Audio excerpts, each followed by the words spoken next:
Maverick News presents The Rick Walker Show. Defrag your mind.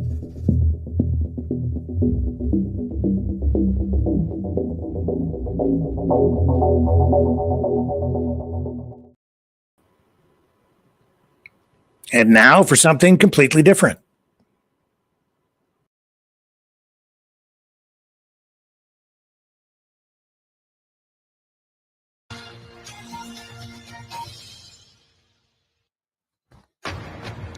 Live from London, this is BBC News. Britain's former Prime Minister Boris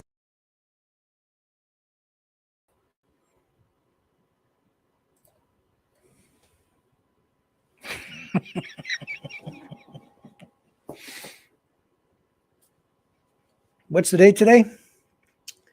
December the... What is the date today?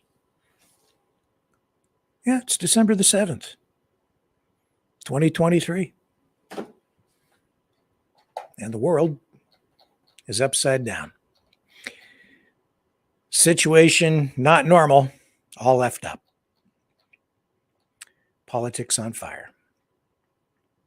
Stay with me. We've got quite a show ahead.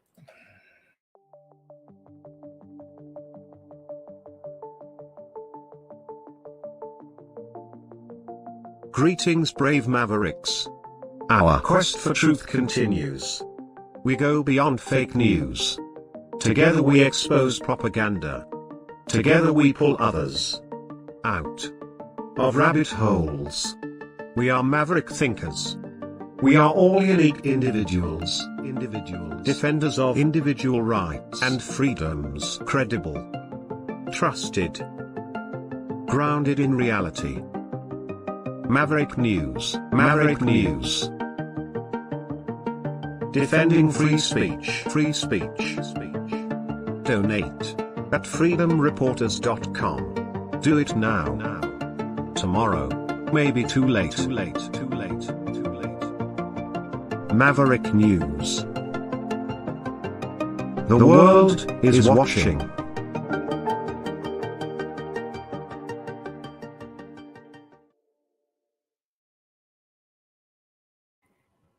So what you just saw was a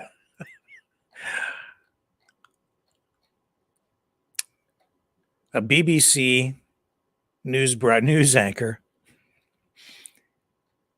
flipping off.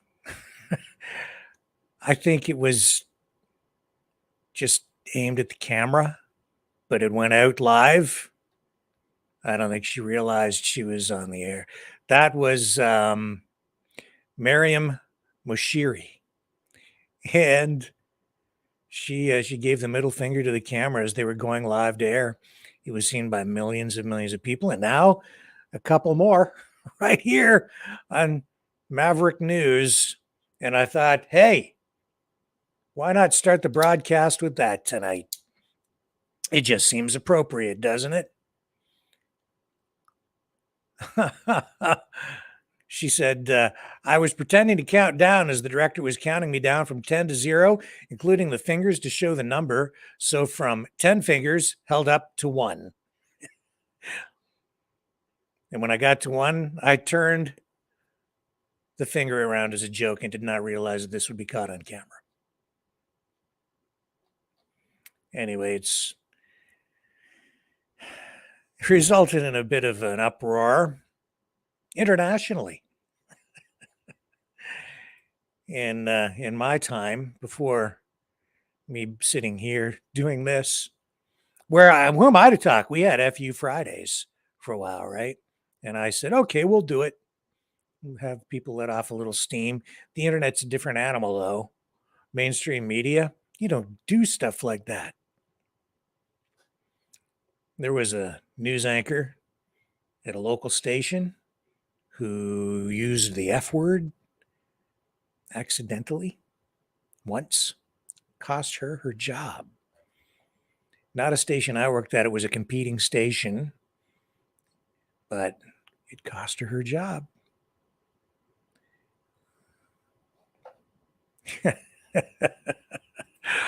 Oh, What a time we live in. She apologized, this BBC news anchor. And by tomorrow, everyone will forget about it because everything else out there is so weird and toxic. I'll tell you, the politics right now, I have never seen politics so volatile, so toxic. Not in my lifetime. I'm beginning to think that maybe just prior to World War II, there was something similar going on. Maybe prior to World War I, in its own way, given the state of technology and media at the time. But man, this is politics on fire right now. Just absolutely on fire. Did you see the GOP debate last night? No, because you were watching this. I didn't watch it, not the whole thing, not last night. But Vivek Ramaswamy was on fire and just lobbing balls of fire. Great balls of fire. Nikki Haley. Oh, he scored big time last night at Nikki Haley's expense. Did he ever? Ooh, baby. Oh, toxic, volatile. You know, at first it looked like maybe she was getting some sympathy, but I don't think it worked out that good for her at the end. I think he just destroyed her. This is a compilation of Vivek Ramaswamy highlights from last night's GOP debate. This guy, telling you, he's well positioned to be Trump's running mate. And if Trump doesn't survive, if he is not ultimately the candidate because of all the leak problems that he's running into, I would say Vivek Ramaswamy is quite possibly the heir apparent to the nomination, because DeSantis has not quite lived up to his promise. Chris Christie, kind of a also ran, like who really cares? And Nikki Haley, ooh, she has some backing from, I would say, the war hawks and the military industrial complex. But Vivek just kind of drove a stake through her heart last night. Check this out. Nikki, you were bankrupt when you left the UN. After you left the UN, you became a military contractor. You actually started joining service on the board of Boeing, whose back you scratched for a very long time, and then gave foreign multinational speeches like Hillary Clinton is. And now you're a multimillionaire. That math does not add up. It adds up to the fact that you are corrupt. Identity politics. This new religion that says your race, your gender, and your sexuality are your identity. It is anti-American. It is meritocratic. It's anti-meritocratic, and it is dividing this country to a breaking point. But it's even worse when Republicans try to play the same game. And Nikki Haley's campaign launch video sounded like a woke Dylan Mulvaney Bud Light ad talking about how she would kick in heels. At the first debate, she said that only a woman can get this job done. That's what she said. After the third debate, when I criticized Ronna McDaniel after 5 failed years of leadership of this party and criticized Nikki for her corrupt foreign dealings as a military contractor, she said that I have a woman problem. Nikki, I don't have a woman problem. You have a corruption problem. And I think that that's what people need to know. Nikki is corrupt. This is a woman who will send your kids to die so she can buy a bigger house. This is the problem. Using identity politics more effectively than Kamala Harris is a form of intellectual fraud. And it actually needs to end. There's our donor puppet masters wielding their puppet right up here tonight. This is how this game is played. The puppet masters put up their puppet, and I reject the use of identity politics in this party. It has been a cancer coming from the left, And I'm sick and tired of the double standards. The people of this country are too. Having two X chromosomes does not immunize you from criticism. Thank you. Foreign policy experience is not the same as foreign policy wisdom. I was the first person to say we need a reasonable peace deal in Ukraine. Now a lot of the neocons are quietly coming along to that position, with the exceptions of Nikki Haley and Joe Biden, who still support this, what I believe is pointless war in Ukraine. And I think those with foreign policy experience, one thing that Joe Biden and Nikki Haley have in common is that neither of them could even state for you 3 provinces in eastern Ukraine that they want to send our troops to actually fight for. Look at that. This is what I want people to understand. These people have, I mean, she has no idea what the hell the names of those provinces are, but she wants to send our sons and daughters and our troops and our military equipment to go fight it. So reject this myth that they've been selling you, that somebody had a cup of coffee stint at the UN and then makes $8 million after, has real foreign policy experience. It takes an outsider to see this through. Look at the blank expression. She doesn't know the names of the provinces that she wants to actually fight for. And there's her puppet masters right there, the donors right there that are playing about the puppet masters. Hold on. First of all, Chris Christie also doesn't know what provinces in eastern Ukraine he actually wants us to fight for. Chris, your version of foreign policy experience was closing a bridge from New Jersey to New York. Yeah. So do everybody a favor, just walk yourself off that stage, enjoy a nice meal, and get the hell out of this race. When it comes to Nikki, all 3 of them have been licking Donald Trump's boots for years for money and endorsements. Ron DeSantis, you've been a great governor, but you would have never been one without actually begging Donald Trump for that endorsement. And you attacked him in your book a year ago. Same thing with Chris Christie as a lobbyist, begging them for COVID money for his special interests in New Jersey, prepping him for the debates last time around. The real enemy is not Donald Trump. It's not even Joe Biden. It is the deep state that at least Donald Trump attempted to take on. And if you want somebody who's going to speak truth to power, then vote for somebody who's going to speak the truth to you. Why am I the only person on the stage, at least, who can say that January 6th now does look like it was an inside job, that the government lied to us for 20 years about Saudi Arabia's involvement in 9/11, that the Great Replacement theory is not some grand right-wing conspiracy theory, but a basic statement of the Democratic Party's platform, that the 2020 election was indeed stolen by big tech, that the 2016 election, the one that Trump won for sure, was also one that was stolen from him by the national security establishment that actually put up the Trump-Russia collusion hoax that they knew was false. There's a reason why I'm the only person on the stage who can say these things. That's what it's going to take, not people who are licking his boots one time and now Monday morning quarterbacking and criticizing him when it's convenient. Transgenderism is a mental health disorder. We don't let you smoke a cigarette by the age of 18. We don't let you have an addictive drink of alcohol by the age of 21. And I just challenge Ron DeSantis to go one step further and support what I think is clearly within the authority to do, using federal funds just like Reagan did in '84 for the Highway Act that said the minimum drinking age needs to be 21. We can do the same thing when it comes to banning genital mutilation or chemical castration. I know Ron's been unclear about that on the federal level. I'm crystal clear. That's where I stand. Got it. That's a mental health disorder. That's where we need to be at. Go ahead. This climate change agenda that is shackling this country like a set of handcuffs. I said it at the first debate and I stand by it. The climate change agenda is a hoax because it has nothing to do with the climate. That's what we have to see. 98% reduction in the climate disaster-related deaths in the last century.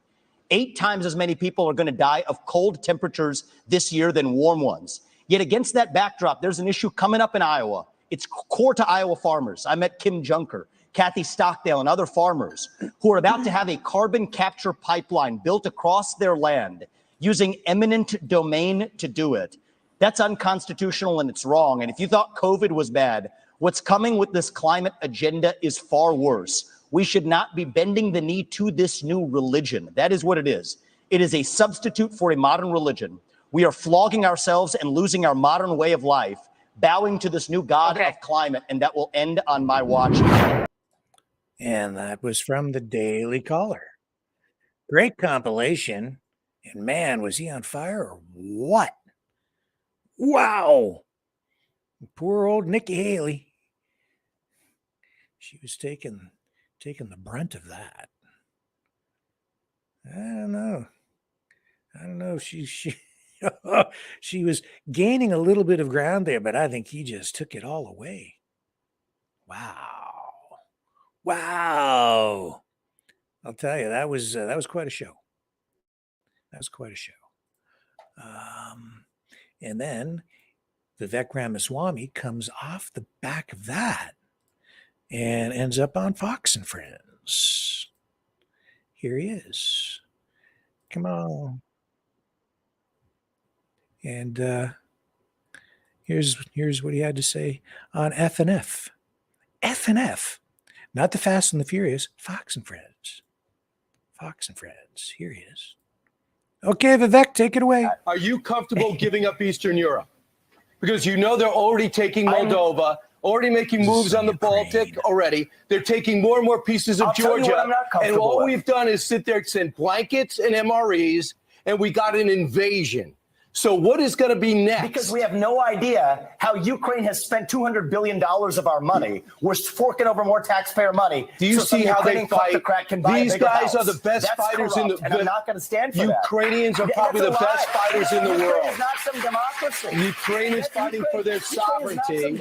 And they I were mean, invaded. just so that the news They would media have has invaded. reported, Ukraine has actually assassinated a former presidential It just candidate makes from you sound 2019, so but some of the media naive. doesn't like to report that. So naive. Well, You give Brian, up I Ukraine, and then in a few years you'll be respectfully feel that criticizing goes Joe the other way. Biden for giving up I Ukraine. respectfully, we can respectfully, Brian, I think that if I called Nikki Haley naive, you guys would be having a conniption. Let's be honest about that. But you want to call me naive? I actually understand what the heck I'm talking about here. Really? Nixon did this in '72.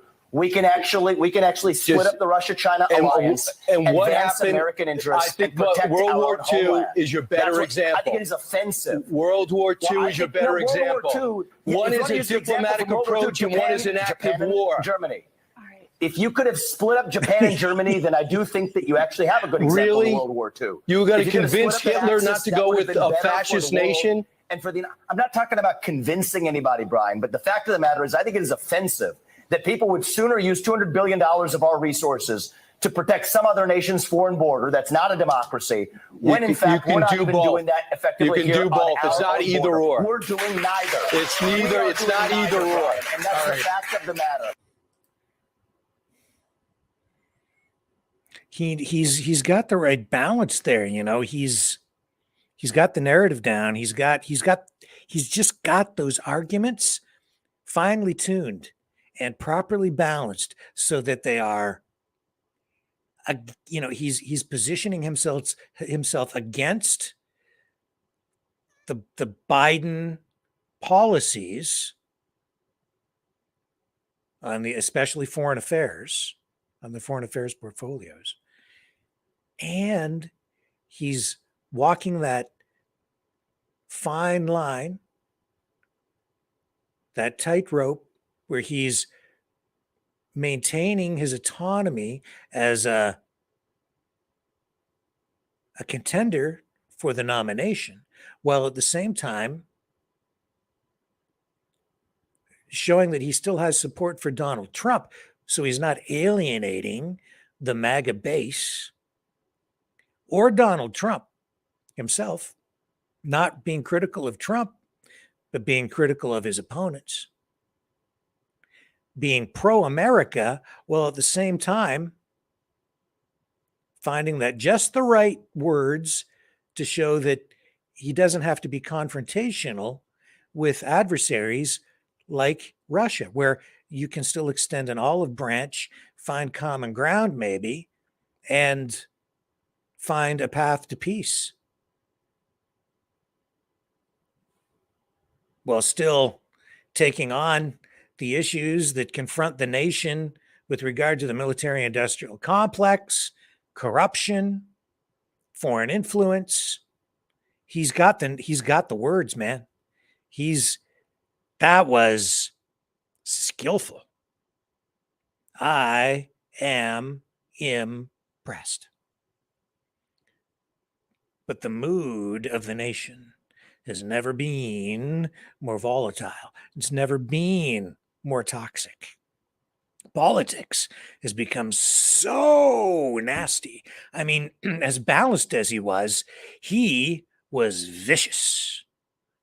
Fair, but vicious. And you could see that the other three on the stage were standing there like deer caught in the headlights. Especially Nikki Haley. And DeSantis, man, that guy nervous. Oh man, alive, I'm telling you. He didn't know what to do.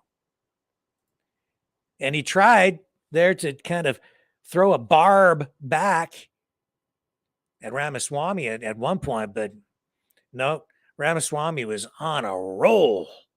He was killing it last night.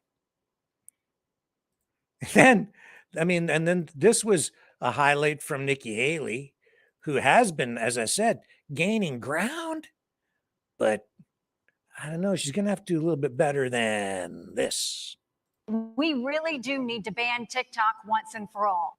And let me tell you why. For every 30 minutes that someone watches TikTok every day, they become 17% more anti-Semitic, more pro-Hamas based on doing that. We now know that 50% of adults 18 to 25 think that Hamas was warranted in what they did with Israel. That's a problem. When campuses also don't go and protect when they have these rallies and you've got students that are scared, we need to go to these universities and say, if you're not going to protect these students, if you're not going to acknowledge anti-Semitism, we'll take your tax exempt status away. That'll fix it and that'll take care of it. So she's now pro-censorship. Liking her less and less every day. I get that there's a PR war on and maybe you don't agree, but censorship isn't really quite the right answer. Even if you have political opponents posting stuff that you just don't like. Anyway, man, like, oh, Ramaswamy on fire at that GOP debate, gaining a lot of ground and doing it right, man. I'm telling you. Now, Trump, not there, but he was like the elephant not in the room, right? So everything still comes back to him. Still, obviously, the front runner. It's still his to lose, and he could lose it, not fairly again, but he could lose it on the legal side. He is challenging. Where is it here? Got to get these notes up. He's appealing the court ruling on his assertion that he should be immune from prosecution. Okay, let's bring this up here. This will help us. Here's the NBC News version of this. It's being reported widely tonight. Trump appeals ruling denying his immunity claims in his federal election interference case. Says, former President Donald Trump filed a notice Thursday indicating that he will appeal a ruling that he does not have immunity from prosecution in his federal election case that's set to go to trial in March. Judge Tanya Chutkan, who's presiding over the election interference case against the former president, ruled against Trump last Friday, denying his motion to dismiss his D.C. indictment on presidential immunity and constitutional grounds. Chutkan said the former president did not have absolute immunity from prosecution for actions taken in his role as president. So now there was a separate filing, and Trump's lawyers have requested a pause on all further proceedings in the case until his appeal is resolved. They're going to take this all the way to the Supreme Court, but time is running out. And this is a big liability for Trump. I don't know where it will end up. I'm just not sure how much weight to give this, but it shows you that, as we get closer and closer and closer to the presidential election, things are going to heat up even more on the lawfare side and just in the political arena in general. And you're going to see Again, just absolute chaos on the streets. It's a coming. It is coming. Because it is, you can see both sides just digging in, like they're digging their trenches and getting ready for warfare. And soon they will all run out of the trenches and confront each other in political no man's land. And it'll be no holds barred, bloody political warfare like we've never seen before. I really believe that, because it is toxic out there. Absolutely toxic. And the language, the rhetoric that we are hearing all the way around is, to me, kind of disturbing. I don't know if I've got this here or not.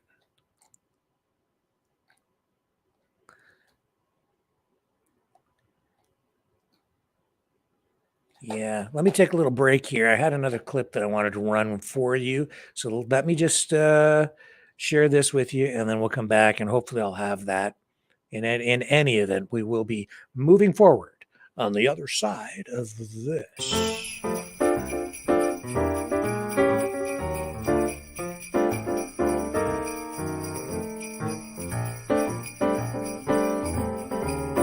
Jingle bells.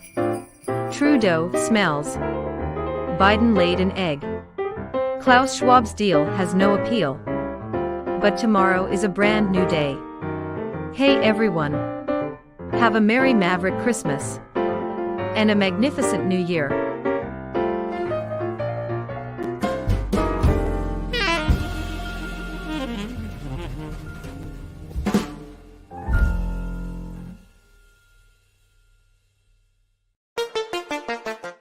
The New World Order. Government overreach. The Great Reset. Mainstream media lies. Now more than ever, independent voices are needed. Donate now, at freedomreporters.com. That's freedomreporters.com. Maverick News. The antivirus program. For your mind.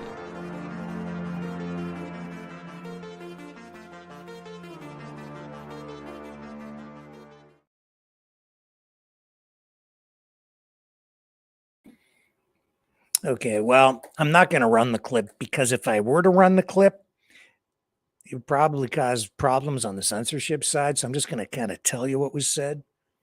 And it was a clip with Steve Bannon. And I mean, they were saying with Kash Patel that they are coming for Trump's opponents. Like, this is the kind of talk, right? It's like, we're coming for you. We are coming, and we've got the receipts, and we're going to, we're going to charge you, and we're going to come after you legally. And these guys have an axe to grind. Do they not? Of course they do. They've been hauled in front of judges and thrown in the slammer and detained, and it's been constant lawfare since Trump came down that escalator. And it just keeps getting ramped up and ramped up and ramped up and ramped up. And the allegations of, shenanigans, elections shenanigans, a lot of that, it really kind of, it's at the heart of all of this, isn't it? 2016, Ramaswamy. Okay. Again, striking just the right tone to appeal to those Republican voters. Making reference to the 2016 election, to the Russia collusion scandal. Giving his take on that. All of his talking points in line. And it comes down to that 2020 election, right? Like, I have to say, I had never seen anything quite like it. And yet they were sitting there saying, oh, it's just normal. With all these delays and shutting down the counting in the middle of the night and having it carrying on into the days that came after the election. No, I've never seen anything quite like that. I mean, there were the hanging chads in that previous election and things like that. And you can go all the way back to the controversies surrounding Kennedy Nixon. Did Kennedy steal that election? Controversies like that. I mean, it's always been there, but not this toxic. This is crazy off the charts kind of toxic. This is the new normal. Situation not normal. All effed up. And that whole thing with, that election in 2020, that's at the heart of everything here, isn't it? All the chaos, the turmoil, the QAnon angst. It's all about whether Trump is or is not the president. Some people believe he is, and people on the other side say he isn't. And it's just been going on and on, back and forth ever since. Mainstream media, just Biden's the president. And then you've got the other side.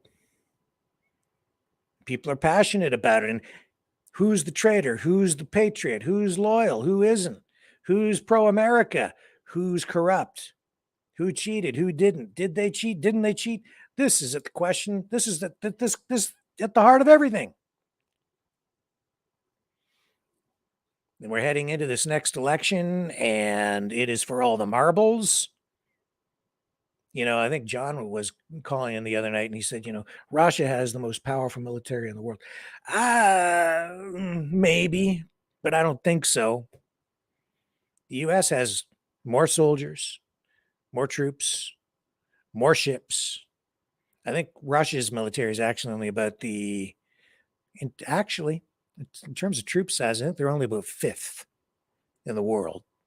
But they do have those hypersonic missiles.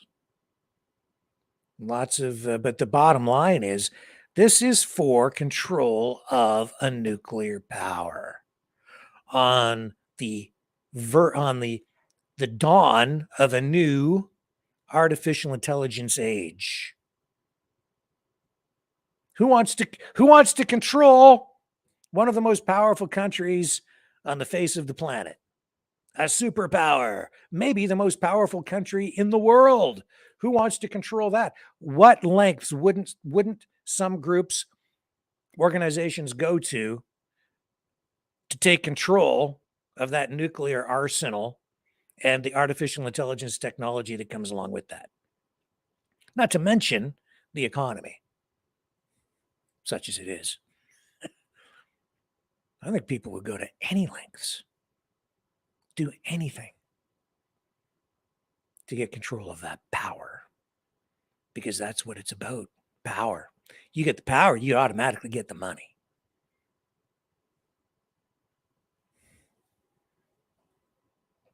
Lawfare, oh yeah, and more, and more. And it's going on around the world. It's going on in all these Western countries. That's why Canada is in play. Canada is right there on the doorstep of the United States of America. You don't think foreign governments want to control Canada, a country that sits right on the doorstep of the USA? Of course. They want to have as much influence there as possible. Not to mention control of the resources, possibly. Yeah. Why wouldn't they? We're seeing tons of absolute hard, concrete evidence of foreign influence in the Canadian political system. Paper trails, money. It's all there. It is all there. And it isn't just Canada as a nation, it's First Nations nations within Canada too. Okay? Canada's Assembly of First Nations has just elected a new national chief. Her name is Cindy Woodhouse. And when we come back, we'll tell you all about that. And we'll show you how the language coming from Cindy Woodhouse is very similar to what I heard from Steve Bannon, but it's just kind of focused in a different way. The sharing of biased and false news has become all too common on social media. More alarmingly, some media simply aren't true without checking facts first. Unfortunately, some members of media use their platforms to push their own personal bias and agenda to control exactly what people think, and this is extremely dangerous to our democracy. In an ocean of lies a century deep, the truth awaits. Choose not the red pill. Choose not the blue pill. For both are an illusion. Discover the power of M. The power of individuality. We are mavericks, we are the way to the light. Fear not the storm. Join our quest for truth. Truth will set you free. Maverick News. The world is watching.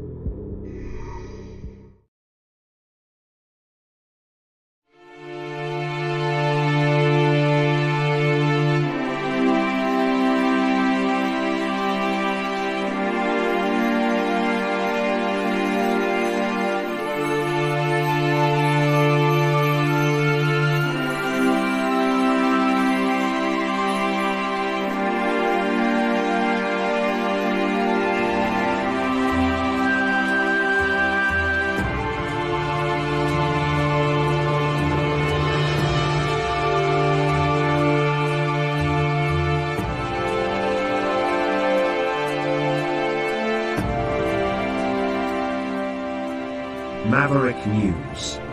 The world is watching.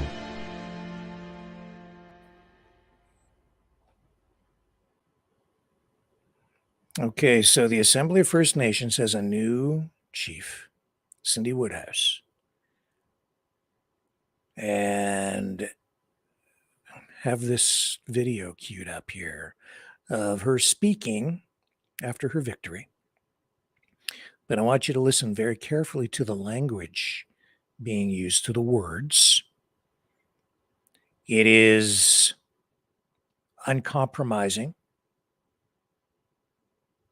It is, I would say, very hard line. It is absolutely in keeping with the tone of politics today. She says, Canada, we are coming for you. Those are hard words. Canada, we are coming for you. This at a time when Canada and the United States, Western countries, are all under the cloud of anti-colonialism, woke politics. Not that I like that word woke that much, but for lack of a better description at the moment, cultural Marxism.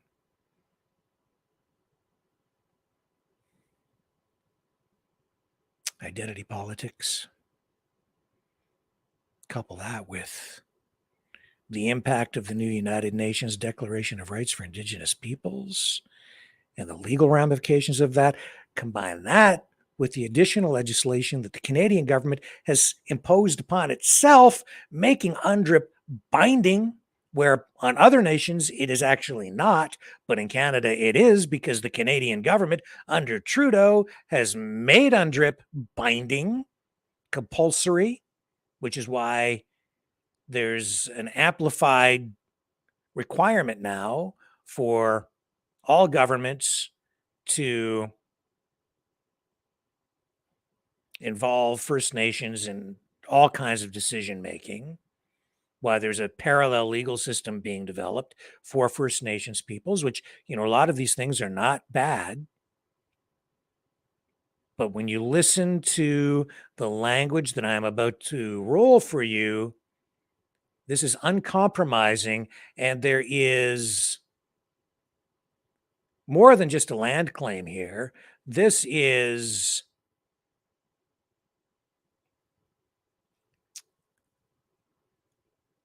Cindy Woodhouse saying that all the land belongs to First Nations, not just in Canada, but in all of Turtle Island. All of Turtle Island belongs to Indians. And you know that Turtle Island includes Canada, the United States, Mexico, all the way down, right? It's all the continent and more. Watch this clip. Documents like that are so important, that we acknowledge our traditional territories, because every piece of square inch in this country and across Turtle Island is Indian land. Did you hear that? Every square inch is Indian land. Now, you can interpret that in a variety of ways at this point, I would say, but those are strong, strong words, uncompromising. This is not the kind of language that lends itself to honoring treaties in Canada, and the history in the United States is a bit different, but it doesn't lend itself, I don't think, to honoring treaties. This is reclaiming land. This is language that suggests to me that they want total control of all the land. No, but I get it. You could interpret it in a bit of a different way, saying maybe soften it up, but it doesn't sound very conciliatory. It doesn't sound like it's very uncompromising. Don't give an inch. Even later. I'd like to thank so many, I want to thank each and every one of you for being here. And first and foremost, I want to thank the candidates. You know, when you're in an election like this, you spend days with each other and you become family. But I'm happy that today, David and I had a long discussion last night. We had a long discussion this morning. And of course, our national chief, Joanna Bernard, and we came together in a good way, because we have to work for you. We can't, this isn't about us. I had a call from Vancouver's east side from somebody very dear to me. And they called and they said, is the election done yet? And this is somebody that's homeless and on our streets in Vancouver's east side. And they're watching what we're doing here right now. And those are the people that we have to stand up and fight for. And so Canada, if you're listening,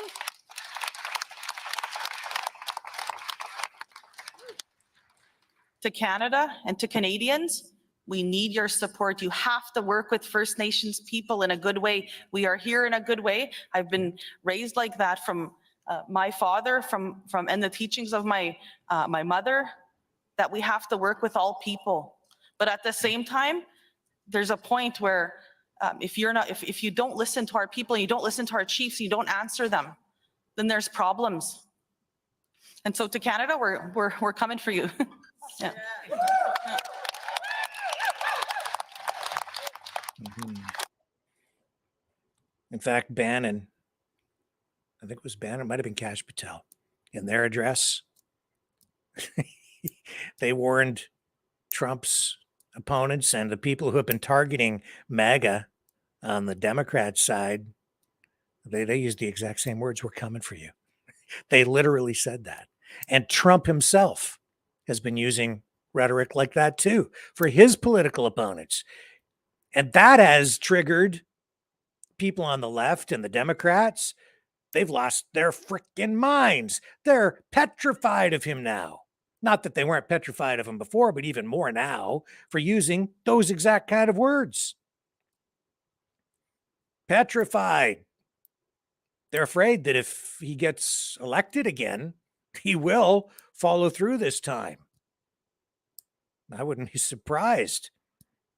They've come after him so hard. And his supporters, I wouldn't be surprised at all if he started rounding people up and started throwing them in the slammer. But that is why it is situation not normal, all effed up. Because it is so hard line. Things are becoming so extreme. And that kind of rhetoric can lead to very dark places very quickly. Even though I'm not sure that anybody using that kind of language really intends for it to go to a place like that. But you can see how in history prior to this, it has in the past. So words are important. I do hear conciliatory language in here, and it sounds like she wants to work with the Canadian government and reach common ground, and that sounds all very positive. But then it's also coupled with those phrases, right? We're Canada, we're coming for you, which can be alarming. And every square inch is Indian land. What does that mean exactly?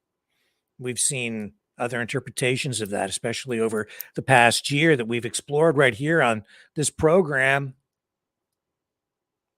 And I don't know. With so many people just wanting to tear the whole government down, I think that there might be a lot of support for that, even in this room right here. Just get rid of the government. And yet, I don't really hear anybody exactly explaining what would replace it exactly. And that is where the real danger lies. Because if you tear down what we have, it creates a political vacuum. And what comes in, what gets sucked into that vacuum? Usually, if you have some sort of a revolution or uprising or an unceremonious dumping of a system in any particular country, what comes in to fill the void? It's usually worse. And I would submit that First Nations are really protected by the treaties that are already in place under this colonial system. Keeping in mind that it was First Nations themselves that, in many respects, helped to build this because they fought alongside the British in some cases, or the French. They fought against the Americans, War of 1812. They helped build this nation. And they have nations, their own nations within a nation. And it's those agreements that have allowed us to live the way we've been living and keep improving upon that over time. It's certainly not perfect. And the Canadian government certainly has not lived up to its obligations, in my view. So there's a lot more work to be done there. But man, you take that all away, what comes in to fill that void? Would it just be the First Nations that then would assume control, or would it be some other political system? What do we get? And then what happens to those treaties, those agreements? Just because, don't assume, folks, that if the system is torn down, that automatically, because the First Nations peoples were here first, that they would automatically assume control. I doubt it. I think if the system gets torn down, something else comes in. Something else. And I'm not so sure it would be nearly as accommodating to people with alternative views or people, or even First Nations peoples. I'm getting a little bit tired, honestly, of the, Canada's bad. The United States is all bad. It's all bad. It's all bad. It's all evil. No, actually, there's a lot of good. There's a whole lot of good all the way around, and some bad, but more good than bad. More good than bad. And a lot to be proud of.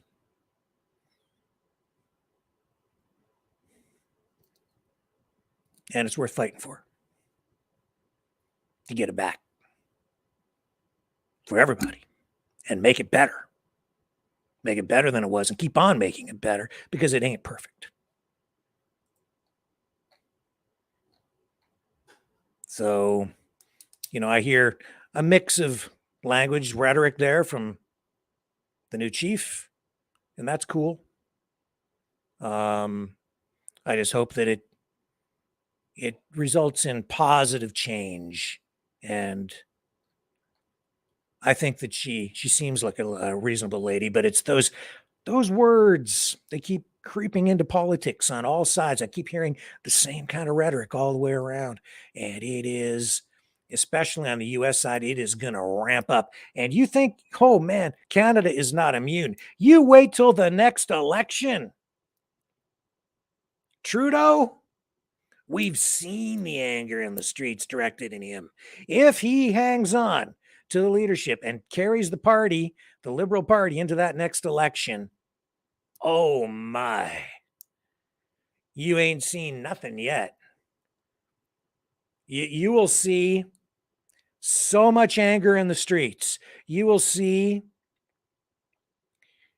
demonstrations beyond a fever pitch. It will be politics on fire in the streets, and they will be spitting fire at Justin Trudeau at every whistle stop. Guaranteed. It'll be brutal. Politics like Canada has never seen before, because it will be situation not normal, all effed up. It's the new normal, and it ain't normal. Because people are so pissed off on the one side, and so afraid and jacked up on the other side, and so full of virtue, and so convinced that they are also on the right side of history, yet diametrically opposed. You just wait. Coming year is going to be one heck of a roller coaster ride, man. Since 2016 especially, we've seen a lot of negative stuff in politics, but nothing like what is about to come. Nothing. And if Trump isn't allowed to run, that's just going to fuel even more potentially violence in the streets, as we've seen in the past. If anything happens to him, that'll just blow the lid off the country.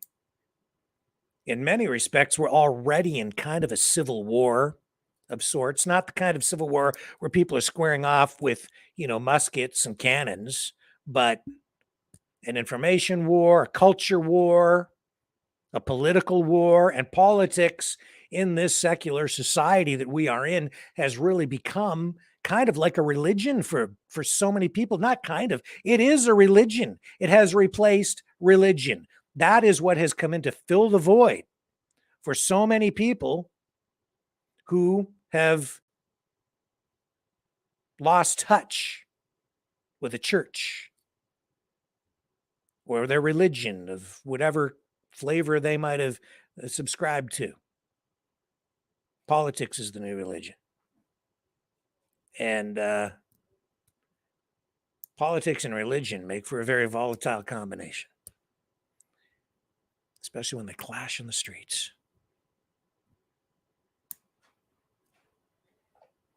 Spit and fire. Take another quick break. Be right back. It's time to exile the lights and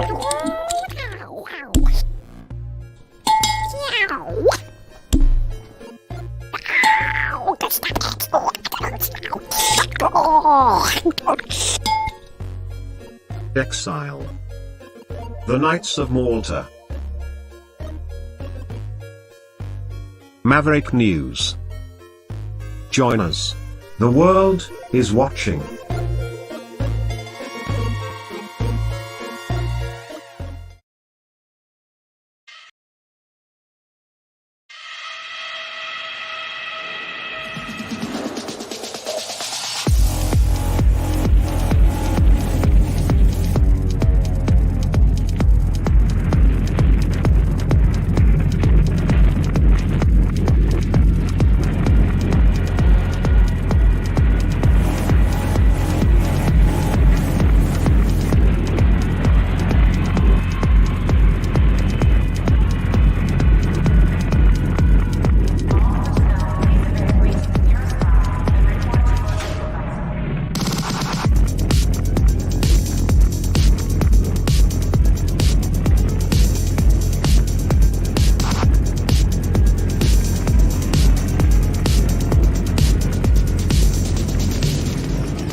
Maverick News.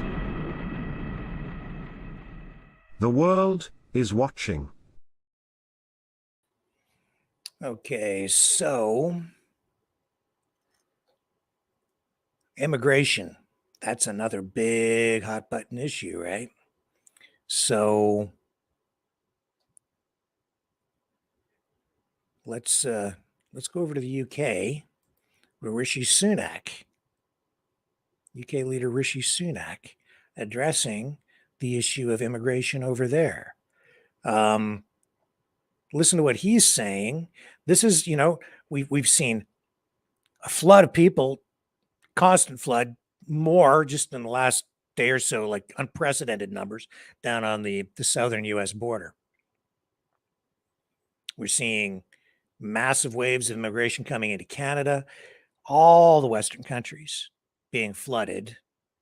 And then we get this from Rishi Sunak over in the UK.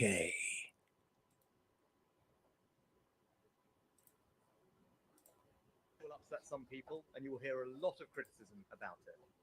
So it's right to explain why I've decided to do this.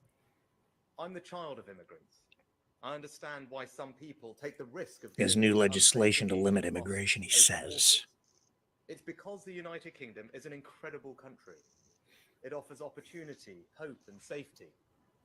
But the difference is, my family came here legally.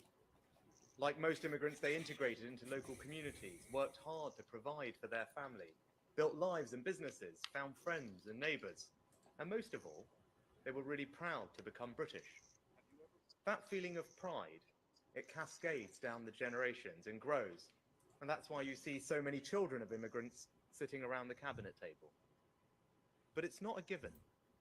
Illegal immigration undermines not just our border controls, it undermines the very sense of fairness that is so central to our national character.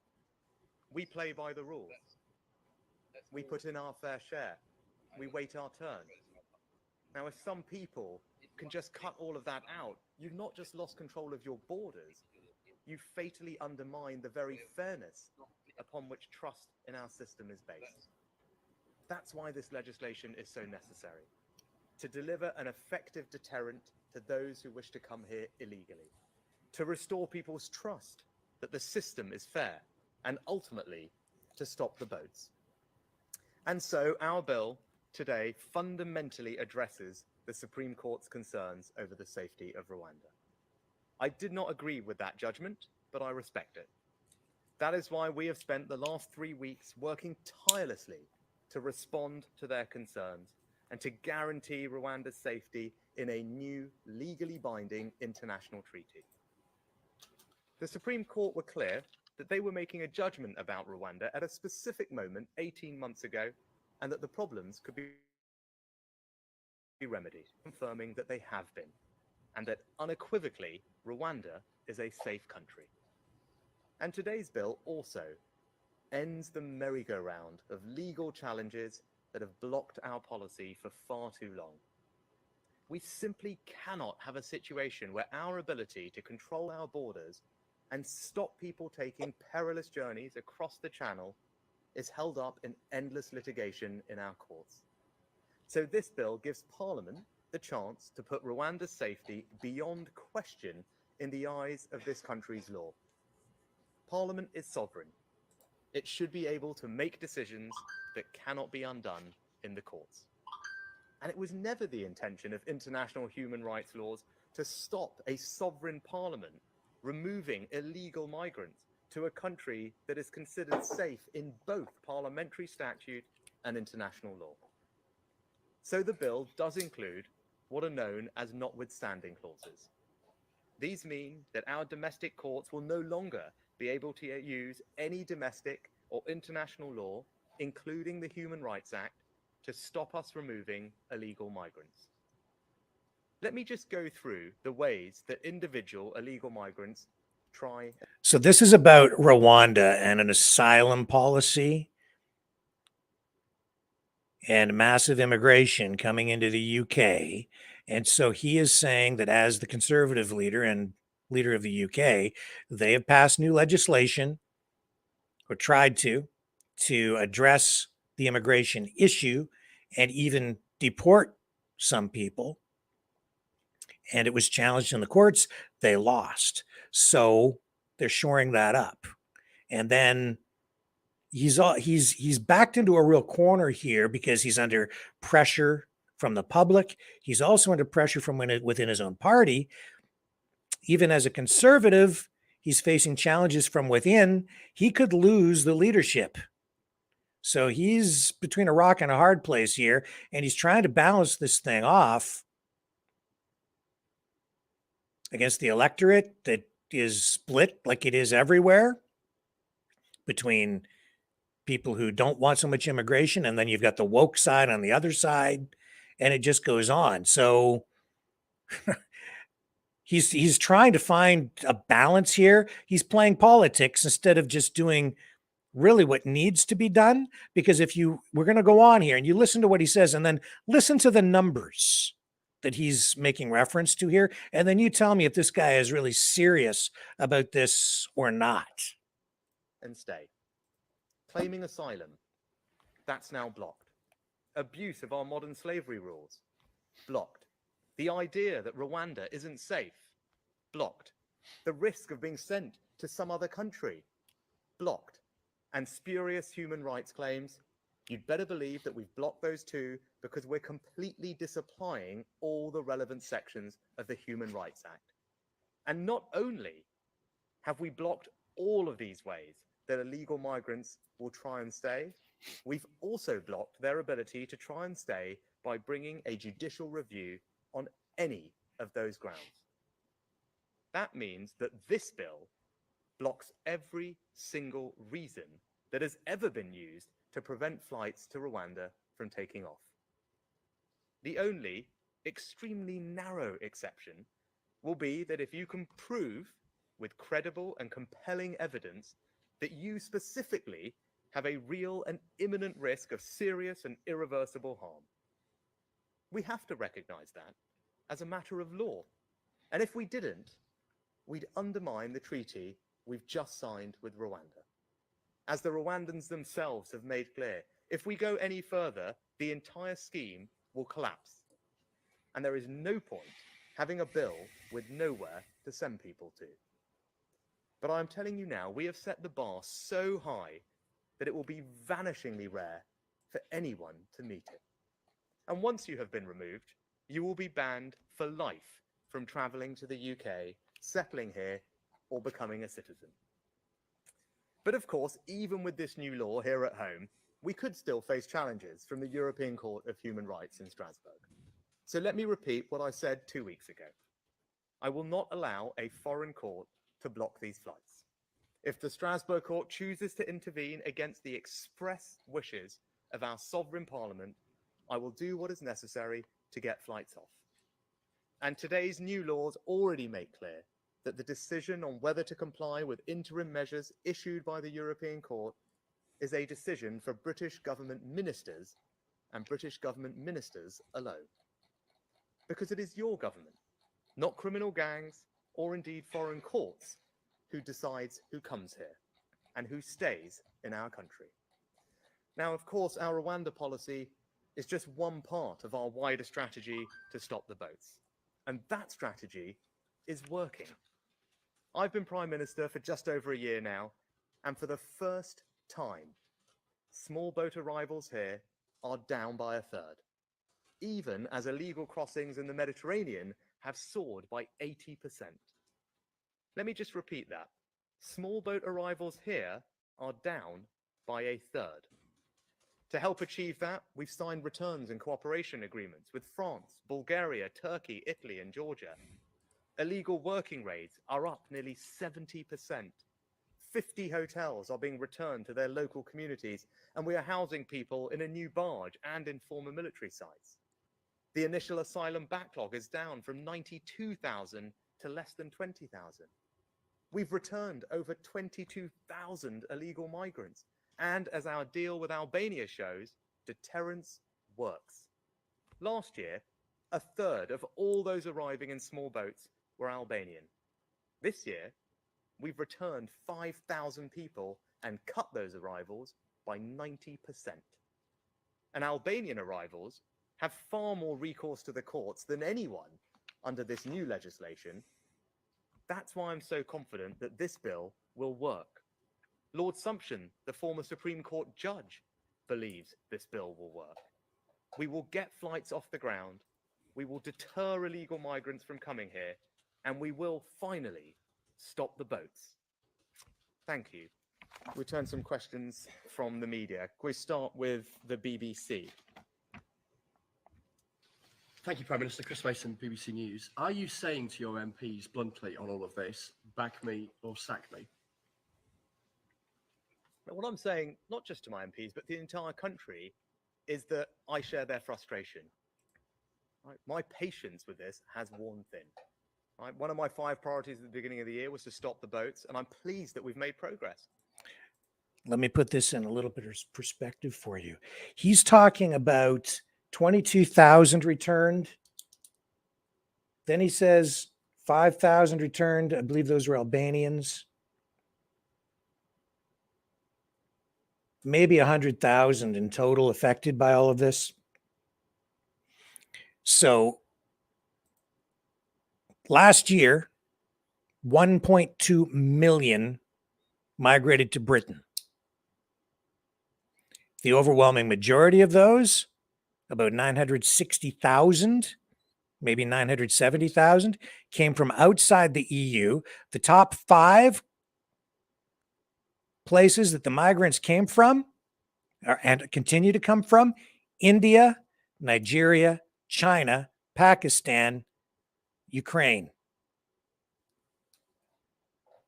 And I expect probably Palestine over the course of the coming year as well now. So we'll change a little bit that way. But if you have 1.2 million people, and we're talking about what, a total of maybe 80 or 90,000 who were affected so far by his policies, how much of an impact is that really having? And will it be more substantial in the year ahead? This is, I think, a reflection of everything going on in Western countries right now, where you have someone who's a conservative standing up saying that they're trying to do something about this immigration flood. And maybe he is, but for whatever reason, whether it's because he's not really trying or because the court system is creating obstacles, I don't know. I'm not British, and I'm not familiar enough with British politics, honestly, to sit here and with great intelligence analyze this. But I'm listening to his rhetoric on the one side where he's trying to sell this legislation, and then I'm listening to the numbers, and it just doesn't equate for me. It doesn't sound to me like it's really making that much of a difference. I heard just within the last day that in the coming year, there are some who are claiming that in the US, they could have as many as 15 million people enter the country this coming year illegally. 15 million people. It almost seems like it's all proportional and maybe even planned to some degree, because if you look at what Canada is bringing in with a country of 40 million, we're taking in about 1 million to 1.5 million this coming year. In the US, where they have over 300 million population, it's about 15 million. You look at the UK, 1.2 million. It's like the amounts coming in almost seem proportional. It seems like it's controlled chaos to me, as though somebody is choreographing all of this stuff. Down by 1/3 for the first ever time, by the way. That shows that our plan is working, but we've got more to do. And that's why this legislation is so important. We've got to end the legal merry-go-round that has blocked us from getting our Rwanda scheme up and running. That's what this legislation does. That's what the new treaty that the Home Secretary signed this week does. And it will mean unequivocally that Rwanda is safe and there should be no more blocks to our ability to get people on planes and send them to Rwanda, because that is critical. We must have a deterrent that says, if you come here illegally, you cannot stay and you will be removed. And when we can get that up and running, as we have with Albania, we will see the numbers come down. I'm absolutely committed to seeing this through, because I share the British people's frustration. It's patently unfair what is happening at the moment, which is why it requires action like this that is novel, that is contentious, but that's what we're about. We're about getting stuff done on the things that matter. This matters, and we're going to make sure that we deliver. Next, can I turn to ITV? Prime Minister, you've made clear that stopping the votes is one of your biggest promises to voters, and you're also telling us this legislation is the way to do it. So can I ask you, will next week's vote be treated as a vote of confidence in your government, and will you throw Conservative MPs out of the party if they defy you? You don't know, but what this vote is about confidence in Parliament, to demonstrate that it gets the British people's frustration. I get it. I'm acting on it. So actually the real question when it comes to all these votes is for the Labour Party, because I want to get this legislation on the statute books as quickly as possible. That's what we're all about. We've moved at record pace since the judgment to get the treaty, to get the bill introduced. So the question now is the Labour Party, because we've got but we've got a plan, right? We've got a plan to pass this legislation, and I want to pass it quickly, right? But I'm not hearing from anyone else that they've got a plan. Right. So the real question when it comes to Parliament, question for all of you to ask is, what are the Labour Party going to do about this vote? What are they going to do about this legislation? Because we've got a clear plan to stop the boats. Deterrence is a critical part of it. There is no way to stop people coming here unless you have a deterrent that means they will be sent somewhere else. It's as simple as that. This is our deterrent, and we are doing everything we can to get it on the statute books and get it up and running. So the question for votes in Parliament is, what is the Labour Party's plan, and are they going to back this legislation? Next, can we go to Sky? Thank you. Prime Minister, do you see the reality of what is happening here? You've lost control of your party, and this has become a confidence issue, not in Parliament, but in you. Do you accept that, and will you call an election if you lose these votes? What's happening here is we're delivering on what I said, right? Let's just look at the record, let's just look at the facts. When I got this job, the number of small boat arrivals into this country had quadrupled in the past few years, right? That's what happened. Since I've been here, and because of all the things that we've done, we've got the numbers down by a third, right? That's my record on this situation. We've got the number of illegal enforcement raids up by 70%. We've arrested literally hundreds and hundreds of people. Hundreds. Right, in those raids, but also people who are coming illegally. They've arrested We're facilitating hundreds. this awful trade. We've closed down thousands of people's bank accounts who shouldn't have been here. We're returning over 20,000 people. That's my record on this issue. Those are the facts, and that's because I get it. That's because this is ridiculous what's going on, right? And we're doing something about it. Now, I want to finish the job, right? And finishing the job means getting this legislation on the statute books and getting this scheme up and running. I am determined to see that through, because I think this is a top priority for the country. It's a basic matter of fairness, right? And that's what we're about. We're about delivering. I'm not interested in talking. I'm interested in doing things. The actions we've taken already have already made a difference, but we've got to finish the job, and I'm going to see this thing through. Okay. So we'll leave it there. He's got his back up against the wall. You can see that there's some desperation there. I don't know how much sincerity there is. I can't tell from what he's saying. All we can do is wait and see what the actions are.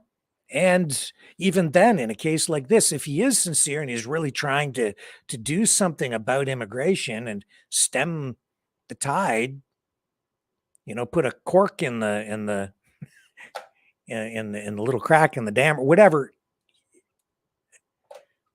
If there is somebody there pushing the cork back out, he might end up taking it on the chin, and he might look like the bad guy, not really be the bad guy, because maybe the system is stacked against him in this regard, as it is, I think, in every Western country right now. And yet the governments can't seem to get a handle on this.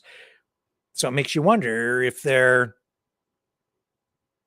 part of the problem, if they are the problem, if any of them are really serious about doing anything about this. And he's saying they've arrested hundreds of people, and I suppose there's some merit to that if the people they're arresting are the human traffickers that he does allude to in his address here today. But, you know, it's like go after the people who are facilitating the mass illegal migration. I don't call it irregular. No, it's illegal. They're coming in illegally. You know, if every time I've crossed the border, I feel more nervous just going to the U.S. to visit than I think the people coming in to either Canada or the U.S. illegally feel. I think that they get a warmer welcome. In fact, here in Canada, the RCMP will carry your luggage as they take you to the nearest hotel. And that's the truth. They actually do that. Immigration, it's going to be one of the key issues. Trump saying in his last speech in Iowa that he will start to round up illegal migrants, and came right out and said that he would deport them. He would deport them. His words. That's what I'm talking about. That's the kind of language that is inflammatory. It triggers people on the other side. It makes people on one side who are upset, frustrated, and fed up cheer. People on the other side find it horrifying. And language like that, in an era of political correctness that we have been living in until now, that kind of language is just enough to make people's heads explode before, but now it's just polarizing. That's why you're seeing reactions like this on the far left networks like CNN. Like I say, they are petrified of the orange man. As Donald Trump heads into 2024, the clear GOP frontrunner, some Republicans and Democrats are sounding the alarm about just how dangerous they think a second term could be. You can see him trying to create the embryo of a fascistic, authoritarian criminal party once he gets back into office. And Liz Cheney's got it absolutely right. If he gets back in, does any person think that really he would ever leave office again? If you believe that, you're just too innocent to be let out of the house by yourself. Jonathan Karl is back with me to discuss his fantastic new book, Tired of Winning, Donald Trump and the End of the Grand Old Party, which I happen to have right here, which I read cover to cover, as they say. I want to, just on this note, talk about one of the many scoops that you have in this book. And the chapter is called Fix It Now. And it's about this notion, not just of him staying if he wins again, but historically, back in 2021, whether or not he thought he could actually be reinstated even after he lost, because he refused to admit that he lost. And you notice that, like I said, it's that election. Was it Saturday Night Live, stolen or not? That's at the heart of or before. And this is from your book. You said, I began the conversation because you talked to him July of 2021 with no intention of asking Trump about the reinstatement fantasies I had seen circulating among some of his most extreme supporters. But as he droned on about the very strong information I'd soon see coming, he sounded like someone who genuinely believed his 2020 defeat could be overturned. So I asked what he meant when he wrote in his statement, 2024 or before. We have some audio of that conversation you had. By the way, when you had a release recently, you said 2024 or before. What do you mean by that? You don't really think there's a way you would get reinstated before the next election, do you? I'm not going to explain it to you, Jonathan, because you wouldn't either understand it or write it. You wrote it, but you might not understand it. I mean, this is a truly lunatic idea that was floating out there, that somehow Biden could be ejected from the White House long after he was sworn in, long after his administration had taken hold. And what you hear there, and you can hear the way he's saying it, I mean, he believed that somehow the truth was going to come out about the Chinese manipulating our voting machines and the election being stolen, and that he was going to be reinstated as president. And over the course of that chapter, which truly some of the most surprising things that I have learned about Trump, what was going on behind the scenes throughout the year of 2021 and even into last year, Dana, he was pressuring people to pursue this idea that Biden could be upended, thrown out of the White House. He could be put back into the White House. They could rerun the election, and he would be president. And look, it's one thing to hear this in QAnon websites. It's another thing to hear the former president of the United States talking about this. It sure is. Now, I should say that this is Old Home Week Day, whatever you want to call it, because I used to be your producer. You were at CNN, and we ran around Capitol Hill together. I learned so much from you, and I enjoyed working with you. There you go. Back in the day, look at that. Yeah, the guy in the middle was this U.S. senator people may have heard of. Last name is Kennedy. Yeah, that was back in the day. And one of the many stories that you and I covered together on Capitol Hill was 9/11. We were at the Capitol together on 9/11. And it's etched in my mind, obviously in yours, because you write about it in this book, us coming back to the Capitol the evening as dusk was Okay, that's enough. It's all about that election. I mean, that is at the heart of the entire matter. And that is what is fueling the polarization, the lawfare, the views on both sides. His book, of course, taking the position that, oh, no, Trump is crazy. He's a lunatic. And yet, when I listened to Steve Bannon, complete, and Kash Patel, the absolute opposite. They've got the receipts. They know that the election was, not like it was supposed to be. And when they get power again, they're going to come, and they're coming for him. Each side is ready to rip the other side to shreds in court or in any other way that they need to.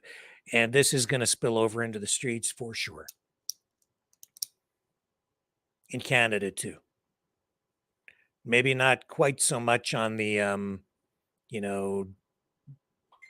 question of the legitimacy of the voting process, the mechanics of it.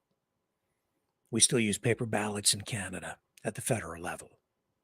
So you can't quite blame it on voting machines that way. But because of the instability in the US, there's a lot of, there's like very little trust in our institutions and our system as it is.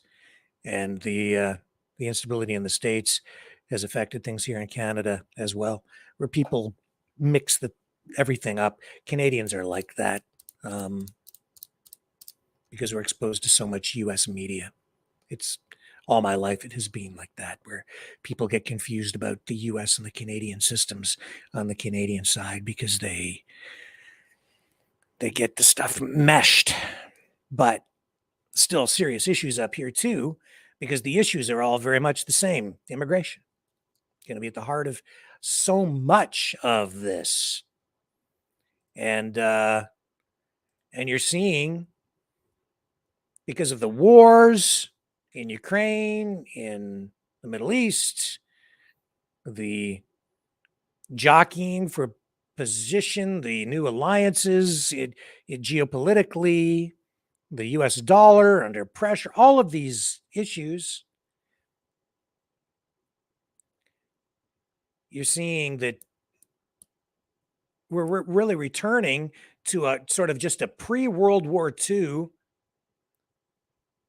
stance or circumstance, I guess. And that seems choreographed to me in many respects as well. So you're seeing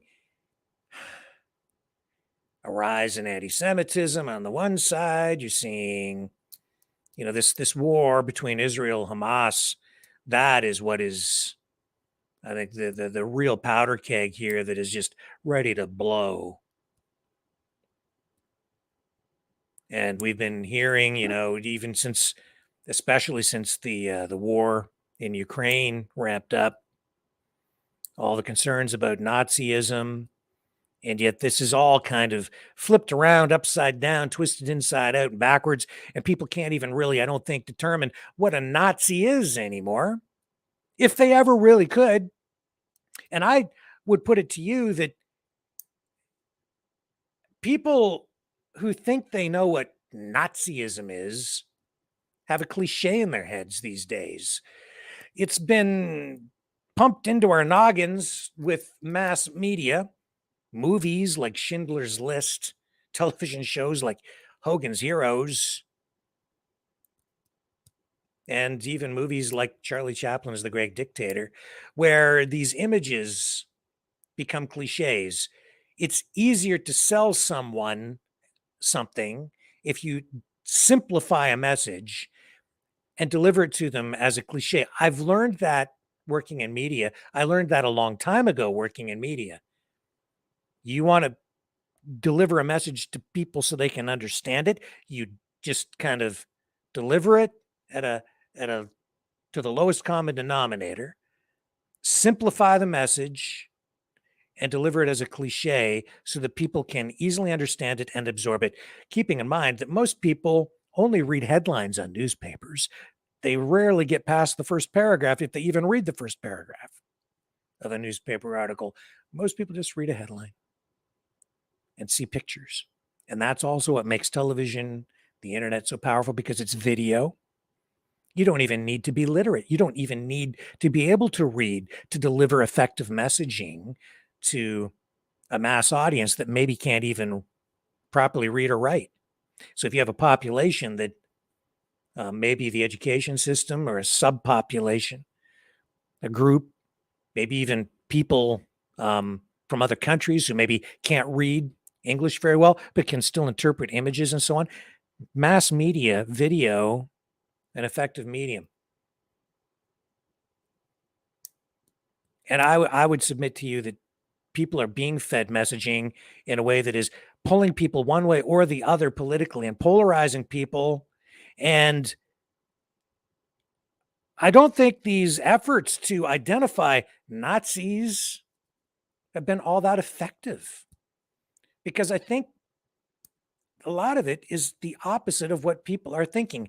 If you really analyze it and you really think about what's going on today, all of these anti-American, anti-colonial, pro-authoritarian, anti-Christian, anti-Jew, anti-everything, it's all from the left, all of it. And yet in people's minds, the left is progressive. The left is maybe even communist. The left is socialism. The left is good, because the left is there for the little guy. And everything on the right is fascist. Everything on even the conservative side now is, oh, that's very far right wing. That's fascistic. Not that simple. Even nationalism is conflated to be Nazism. No. MAGA, Trump, nationalist. Absolutely nationalism. As soon as he came down that escalator and delivered his first speech, I said, that's nationalism. But nationalism does not automatically equate to fascism or Nazism. It means people are proud of the country. It's America first, Canada first. It's putting your country's interests first, as the leader of any country honestly should. If you're the leader of a country, you go into negotiations, you advocate for your country. If you're a citizen of a country, it's only natural that you might be fond of your country. You might love your country. You want your country to prosper and do well. So, of course, you're going to advocate for a pro-Canada, pro-US, or if you're Russian, pro-Russian. It's only natural, but that doesn't make you a Nazi. What makes someone a Nazi is what's in their heart. It's what they think. It's how they view others. It's prejudice, it's bigotry combined with a political motive. National Socialism, even National Socialism is not in itself Nazism, but ethno-nationalism, ethno-socialist nationalism, something predicated on race.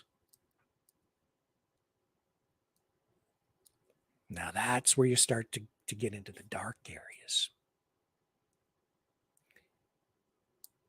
That's where it starts to get just a wee bit dangerous. You can love your country, you can fight for your country, you can negotiate for your country if you're the leader of a country.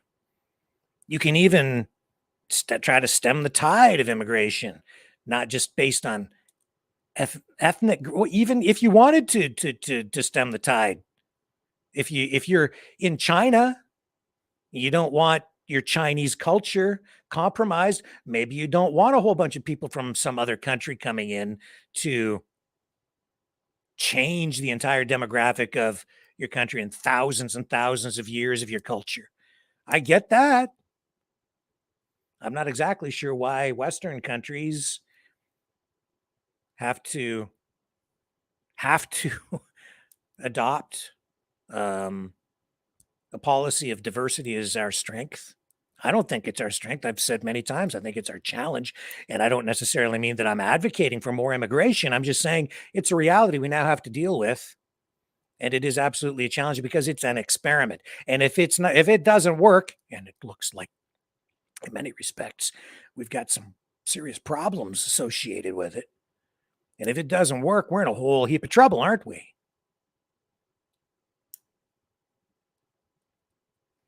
But it's not about being a nationalist. It's not even about what economic system you believe in. I believe in socialism. I believe in free markets. That doesn't make you a Nazi or a communist necessarily, although communism, in my mind, is kind of an economic system. And there's economic fascism, but that also does not necessarily make you a Nazi. Not in my mind, not in my definition. And I don't want to get pinned down too much on hard definitions here because that in itself can kind of restrict conversation and flexibility. But this made me think of an interview I watched a while back with Douglas Murray, one of the foremost thought leaders of our time, with Lex Fridman. And, he's very insightful here. He just wrote a book recently called The War on the West. And like me, Douglas Murray sees the threat to the West as coming from the West. Or sorry, the threat to the West, rather, coming from the left. And he also has a warning here that I'm going to run for you, where, if you're out there Nazi spotting, you might not be as effective as you think you are. You might not be as your Nazi radar might not be quite what you think it is, because Nazism can come from all sides, all different directions. And I think that's exactly what we're dealing with here today. You're getting some from what people would describe as the far right. Yeah, you got your neo-Nazis kind of over there, but you're getting a lot of it from the left. They just color their language and twist their words and redefine things and hide behind the language. They don't come right out and say, I'm a Nazi. That's why the Democrats in the States, and I would say even the liberals in Canada, well, they put themselves out there as advocates for the little guy. We're the socialists. We're here to help. We're going to help the First Nations peoples. And they never kind of live up to their promise, right? And it's like this. What's the phrase? The racism of low expectations, where they give money to black people because they think they're just not capable of fending for themselves or helping themselves. They're just not smart enough. So we're just going to have to help them. That, to me, is closer to what a Nazi is than anything, because that's all rooted in prejudice and bigotry. Okay? Oh, you're so stupid. Let me help you. Right? Here, let me enslave you by giving you this social welfare. You just have to go live in that little cordoned off area over there and just be quiet. We'll just slip your meals under the door. Okay? Here's Douglas Murray saying, be on the lookout for Nazism, fascism, because it can come from a variety of directions. That's always I talked about this in my last book, In the Manners of Crowds. It's one of the big conundrums in activist movements, and particularly in activist academia. Where would you stop? It's not clear, because you've got a job in it. You've got a pension in it. You've got your only esteem in society is in keeping this gig going. What, I mean, is there any likelihood? Have you ever? There's the old academic joke, isn't it? That the end of every conference, the only thing everyone agrees on is that we must have another conference like this one. So one thing they always agree on: this conference has been so great, we must have another one. So he's that's a criticism you can apply to a lot of disciplines. Of course, civil engineering, bridge building. It's at a certain point. Do we need any more bridges? Can we just fly everywhere? Well, so at the very least, you need to keep the bridges up. Sure, and they would critical race theory folks would probably make the same argument.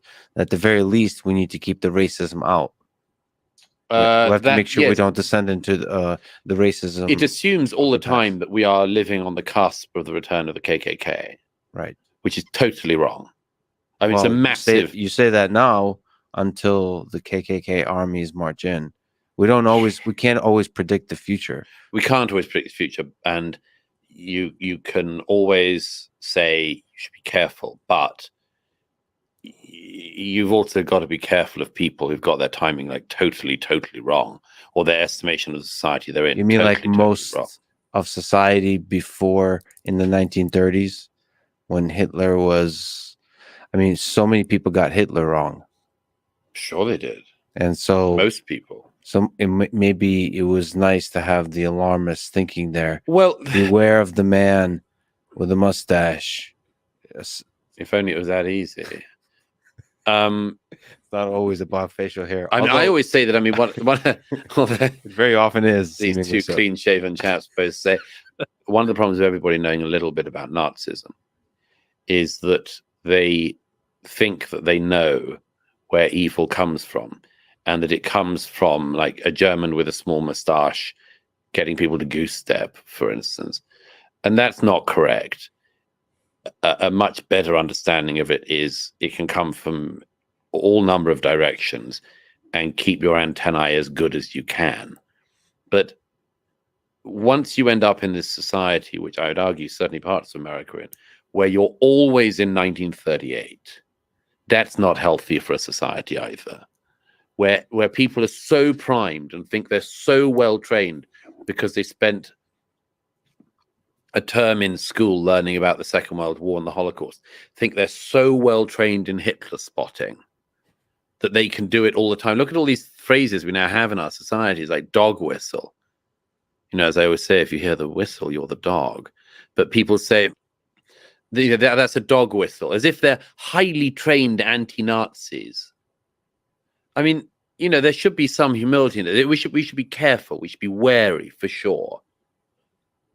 And we should also be slightly humble in our inability to spot everything. If not significantly humble. Right. So if we can, there's something funny, if not dark, about the activity of Hitler spotting. If I just may take an aside, but so critical race theory. How much racism? What is racism? How much of it is in our world today? If we were thinking about this activity of Hitler spotting, how and trying to steelman the case of, if not critical race theory, but people who look for racism in our world, how much would you say? Well, it's a good thing to try to define. I would say that racism is the belief that other people are inferior to you. You could see a form of it where you thought people were superior to you. That could also happen, but more commonly it's you see a group of people as being inferior to you simply by dint of the fact that they have a different racial background. And that's sort of the easiest way to define racism. As I say, I mean, there are types of racism. I mean, mainly anti-Semitism, actually. Perhaps it's the only one, which weirdly relies on a hatred of people who a certain type of person thinks are better than them.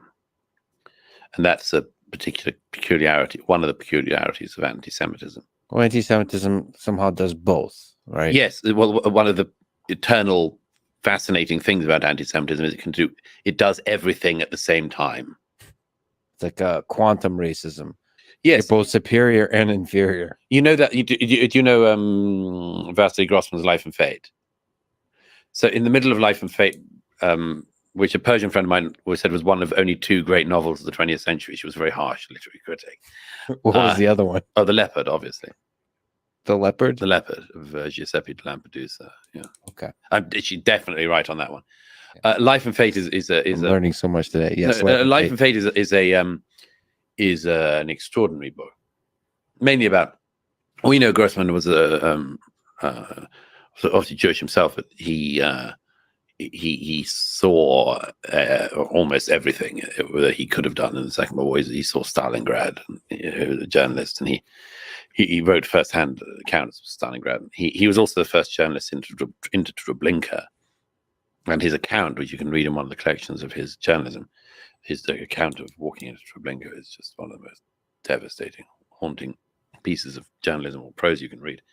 Anyhow, I mentioned him because Grossman in the middle of Life and Fate, which is about a sort of 900-page novel, in the middle of it, which is about the dark axis around Stalingrad, where at one point, amazingly, he sort of goes into the mind. Okay, we're going to dump out of that. This is, I encourage you to go and find that video on the Lex Fridman podcast, his YouTube channel. Watch the whole interview. Douglas Murray, again, one of the great thinkers of our time, a thought leader for sure. And words of wisdom, because it's not about a uniform. It's not just about a symbol. It isn't just about jackboots. It's about what's in somebody's heart and what's in their head, what they think, how they view others. It's about bigotry, racism, and what kind of actions people want to take based on those beliefs and feelings. That's what we need to be afraid of, wary of, on alert for, on all sides. And there's evil on the other side too. A lot of history on the communist side as well, but there's a whole lot of death over there, even more. We need to be aware of that as well. And these days, right now, I feel like there isn't a whole lot of tolerance for me kind of trying to stake out some sort of middle ground, because I'm being pulled or pushed to be on this side or that side. And I'm resisting because I see the darkness there and I see the darkness there. And yet I don't really believe that it's there and there. I believe that it's all over here. and freedom is over here. So I'm actually over here. Not so much in the middle. I'm on the side of freedom, real, true freedom. And I'm not going to let myself get tricked if I can help it. Not going to let myself get duped into adopting that ideology or that ideology, or joining that side, when in reality, they both lead to a very similar, if not the same, dark place.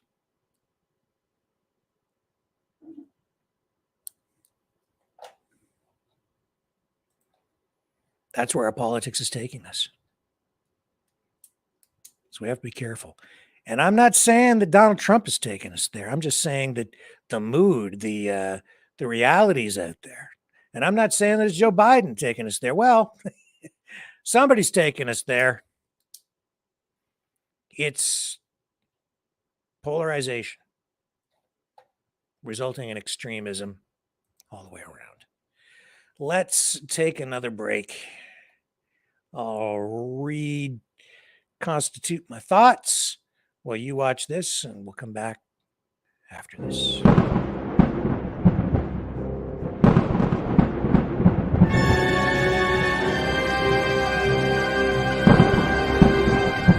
Fear not the storm, for truth is on our side.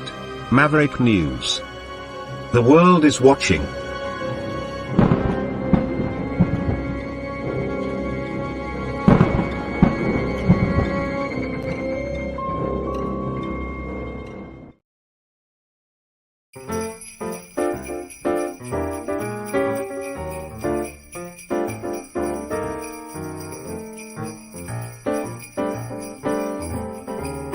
Jingle bells. Trudeau smells. Biden laid an egg. Klaus Schwab's deal has no appeal. But tomorrow is a brand new day. Hey everyone. Have a merry Maverick Christmas. And a magnificent new year.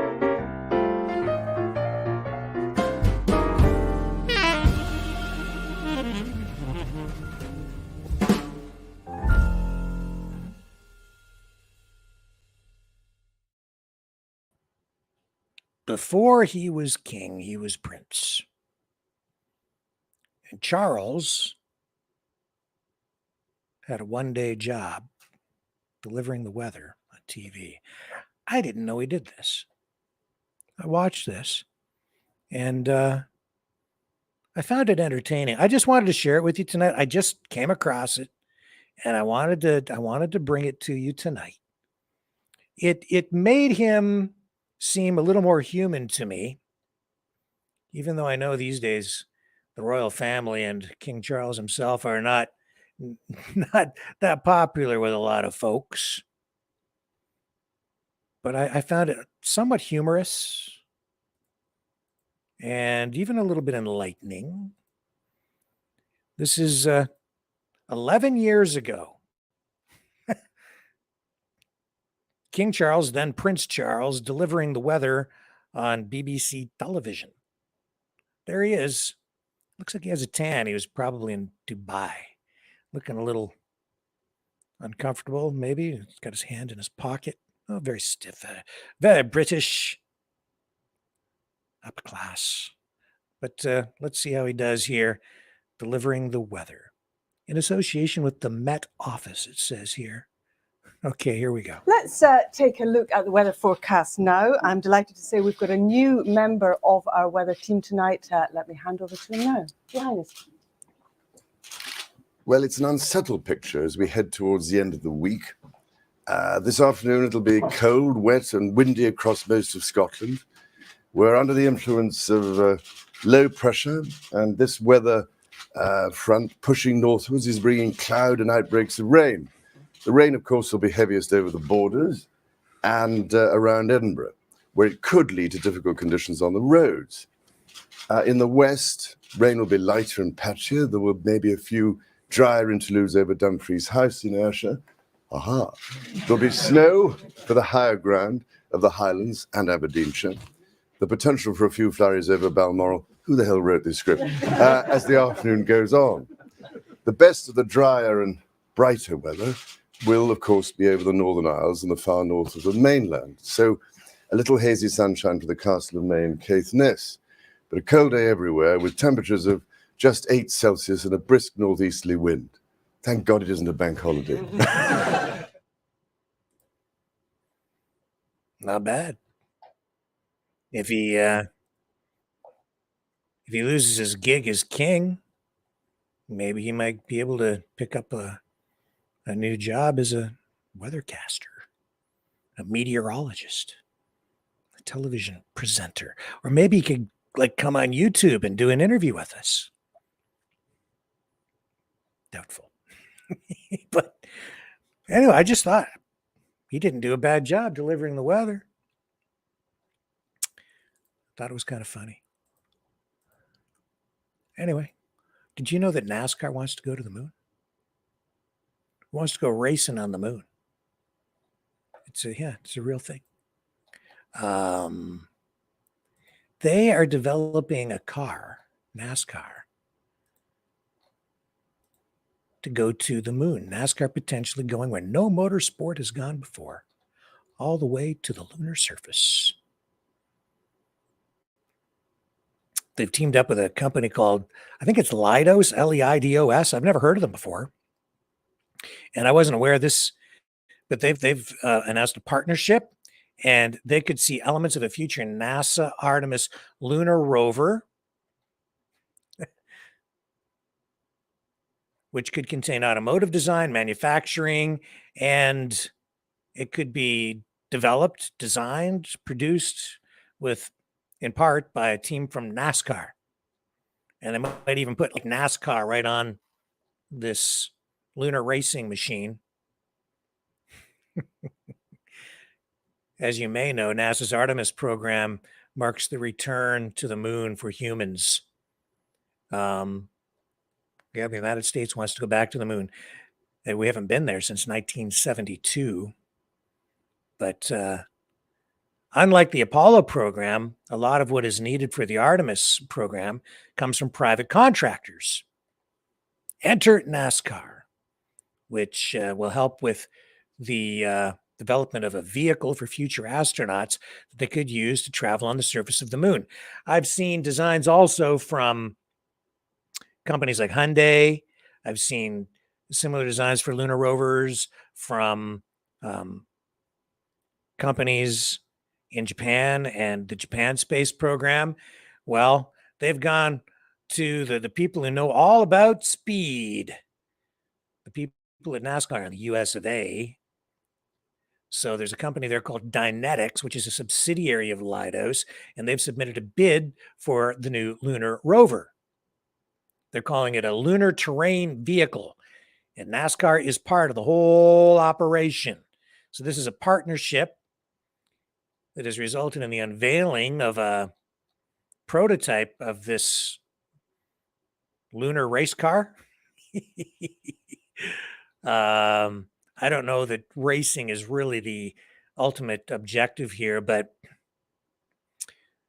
the expertise in team building, the experience they have in building vehicles, I think that's what they're trying to tap into with the NASCAR teams, not to mention the fact they've got a strong brand there, which helps on the public relations side. So let me just, we've got some video here to share with you, kind of explain what this thing is all about. Let me bring it up here for you. I'm going to show you this NASCAR Lunar Rover project. Try to get it up here for you. No, that ain't going to work. Here we go. Okay. Go over here. Hang on, almost there. I had to go to a different window to get this up. Okay, here we go. NASCAR going to the moon, baby. You ready? I am. 3, 2, 1. We have ignition. It is a global event. You would dream about moments like this. Yeah, man, okay, they want 2-4, sound good? T-minus 15 seconds. Have ourselves a day. Go get us another one here. No place I'd rather be right here, right now. Young and old, all over the world, anticipating. Ignition sequence start. There's command fire. 5, 4, 3, 2, 1. Ready. This is all you. Liftoff. We have a liftoff. Up to the gearbox speed building. The boys really poured on. 135. Velocity to 1,200 feet per second. A new measure of man's ambition. This is it. Throttle down. That's one small step for man, one giant leap for mankind. We choose to go to the moon.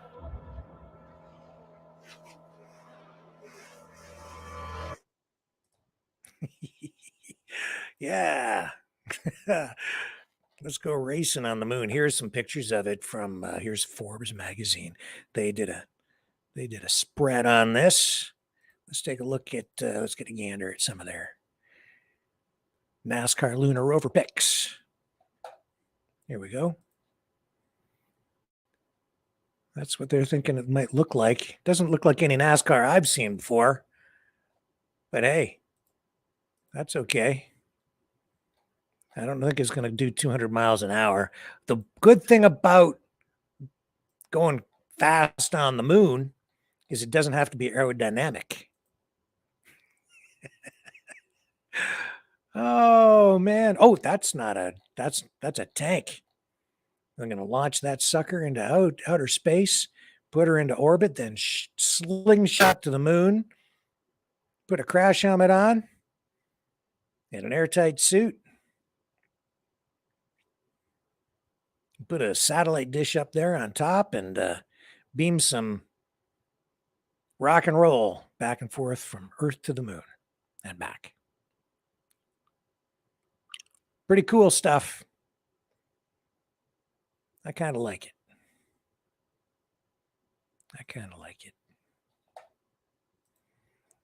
What I'd really like to see is him send up a racing team to the moon, send up a few of those things, and then do a race on the lunar surface. Now that would be a gas. I'd like that. Okay, let me take another break. I'm not sure how much more news we have to cover tonight, so we'll see where we go after we take this quick break. Don't eat the crickets, man. They ain't nutritious. We are Mavericks. We say no to the Trudeau and Biden New World Order. And to bugs. Because bugs are creepy and gross. And people should not eat bugs. Maverick News. The world is watching. Hey, no! To bugs!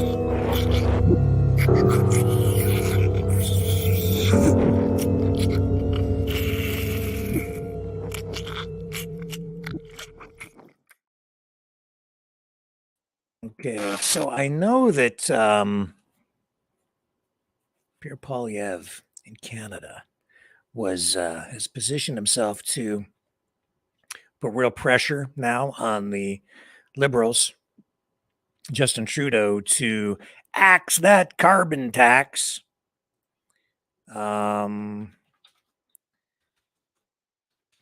Just got this response from MPs.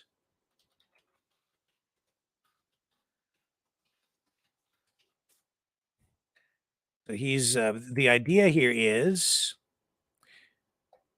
that Pierre Poilievre and his Conservatives have launched what could become an overnight marathon voting session in the House of Commons.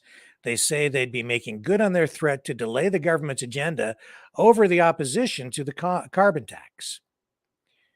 So the Conservatives began calling now, started to call for what could total more than 100 votes on line items from the Liberal government's latest spending plans. So following the debate and failed vote on the official opposition's last supply day motion of the season, once again calling for Prime Minister Justin Trudeau to scrap the carbon tax. There was a move by members of Parliament to consider this latest batch of supplementary estimates for the 2023-2024 year.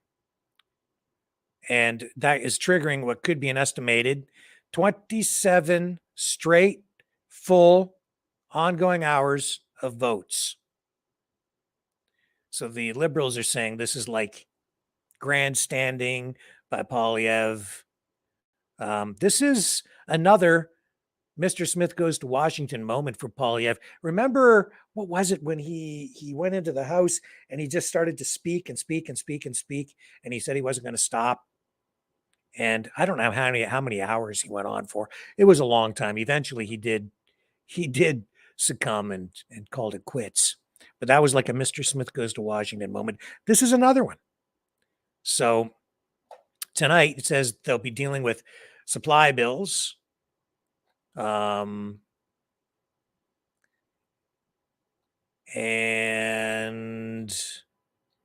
this is delaying everything for the holidays for those poor Liberals. So tonight we had this before they went into session. So let me just run where we're at with that. This is, where did we go here? Hello, there we are. See, you run the king, and the next thing you know, you start speaking as though you're British. And here we are.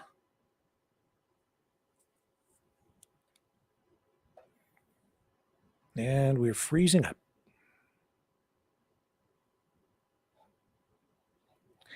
We've frozen.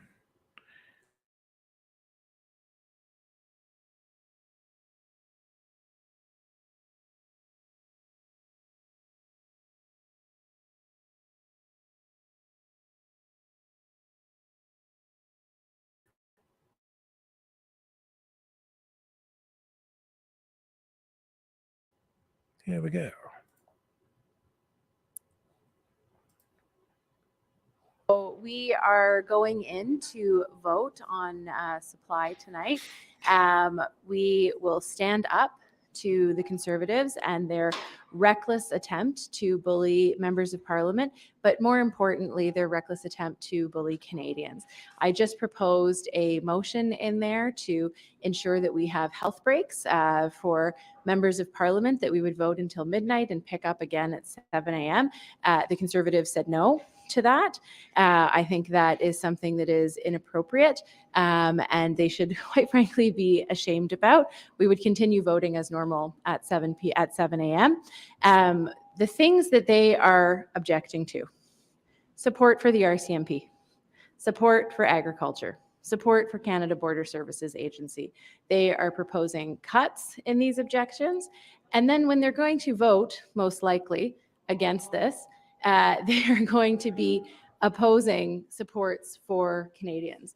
Mr. Poilievre is gaslighting Canadians with this attempt.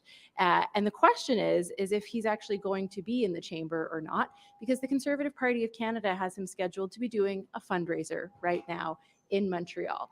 And so here he is yesterday claiming to Canadians that he's going to hold this government to account, that he's going to do these things. Well, let's see if he shows up to vote or not, or whether he's out there raising political funds. Les libéraux vont se tenir debout ce soir pour essentiellement tout ce que le gouvernement. So I'm checking to see if we can pick up a feed out of there, but I'm not seeing développement économique, right les subventions, at the moment les programmes any qui available aident aux feeds gens les from plus the vulnérables House. dans la société, et les libéraux vont se tenir debout pour cela. Les conservateurs, par contre, vont voter contre, systématiquement, donc définancer l'ensemble du gouvernement. Mr. Poilievre is putting, in some cases, elderly members of parliament, in some cases, ill members of parliament, through circumstances that no human being should have to go through. We are projecting up to 30 straight hours of voting. All of these votes are confidence votes, and Liberals will express their vote confidently Mais cela dit, personne ne devrait avoir à voter pendant le tour de l'horloge. Personne ne devrait avoir à subir ce genre d'harcèlement et acharnement de la part du chef de l'opposition. D'autant plus que M. Poilievre, qui s'est dit, bon, prêt à Well, you tout don't need to know pour English to know bloquer what he's tout saying. au gouvernement, Or M. French, Poilievre rather. n'est même pas là I can pour tell you that he's like, supporter Pierre l'ensemble Poilievre de is ses being a députés jerk. dans l'exercice de leurs fonctions. Donc, We nous don't want to have to pensons sit in there for 30 qu'il straight s'agit hours and d'un vote. acharnement par quelqu'un qui prend des risques avec la We're santé just de going to do what we want. l'ensemble des parlementaires et l'ensemble du personnel qui appuie les parlementaires, les gardes de sécurité, les No pages, fair. l'administration de la Chambre, les techniciens et j'en passe. Et nous trouvons ça absolument inacceptable. But I think I think M. Poilievre Poilievre again is scoring a lot of points. I think Canadians will have seen over the past couple of years these same kinds of tactics from the extreme right wing of the Republican Party attempting to shut down the government. And that's precisely what Mr. Poilievre is bringing to Canada. And that is precisely what he is attempting to do tonight. It's what he attempted to do at the Natural Resources Committee last night. It's what he's threatened to do at other committees. But this is specifically because he is leading the charge when it comes to that extreme right-wing agenda that is all about shutting down the government, holding back vital supports to Canadians, making it harder for Canadians day by day, and we will stand up to him, and we will keep standing up for Canadians. And we'll keep on spending and keep on taxing. On fait quoi maintenant? Qu'est-ce qu'on fait pour essayer de ramener la tension à son plus bas? On devrait se tenir And here's debout my au translation. pays. No C'est fair. exactement ce que nous faisons. Les députés libéraux, les députés d'NPD, du Bloc québécois, hier tous au comité de ressources naturelles, a essayé et a vraiment We wanted to like spend more money and buy more votes. à pousser ce qu'ils And then voulaient blame faire the les conservatives. conservateurs parce qu'ils étaient ici pour travailler pour les Canadiens et And the pas far jouer right. les jeux And Trump. d'ego des conservateurs et de M. Poilievre. Alors, on va démontrer aux Canadiens c'est quoi être une députée qui respecte les The far institutions right, they say. démocratiques The far et right. on va The démontrer conservatives ce qui in fait les Canada, I would conservateurs hardly say they et are far les right. encourager de I guess it reconsidérer ce depends qu'ils on font maintenant parce que c'est what pas bon pour policy la you're looking at. démocratie, They c'est weren't. pas They bon pour le certainly Canada. weren't Vous décriviez ce qui se passe en ce moment, ce qui va se people passer. friendly Donc, during si the vous ne pouvez pandemic, pas were prendre they? de pause et que vous devez voter Jeez, vers they le could tour have. de They could have l'horloge done a le little temps. more to Comment vous stand décrivez up. ça? Donc, on va être là, on But va pas Poilievre wasn't the dormir, on leader va then, être là so pour voter I'm crossing pour my les fingers and prochaines hoping 130, for the best. 140 votes, ce from que that ce guy. soit. C'est vraiment quelque chose. Moi, j'ai No 8 mois et fair. That's demi my d'être translation enceinte. again. Alors, je vais être là pour se tenir debout pour mes concitoyens. Mais les conservateurs ont une opportunité d'appuyer No la fair. santé des députés, mais aussi la santé de tout le monde He's qui at it travaille again. ici. Parce que They've quand got a real quand la opponent Chambre se in siège, Poilievre. tout le monde qui travaille He's a ici smart doit être smart ici guy. aussi. Il n'y a pas He knows how to endroit de play. travail dans le pays où on requiert ce type d'environnement pour les employés et c'est les conservateurs qui le font. Are there any talks, are there any discussions going on to try to resolve this so that it doesn't stretch out this long?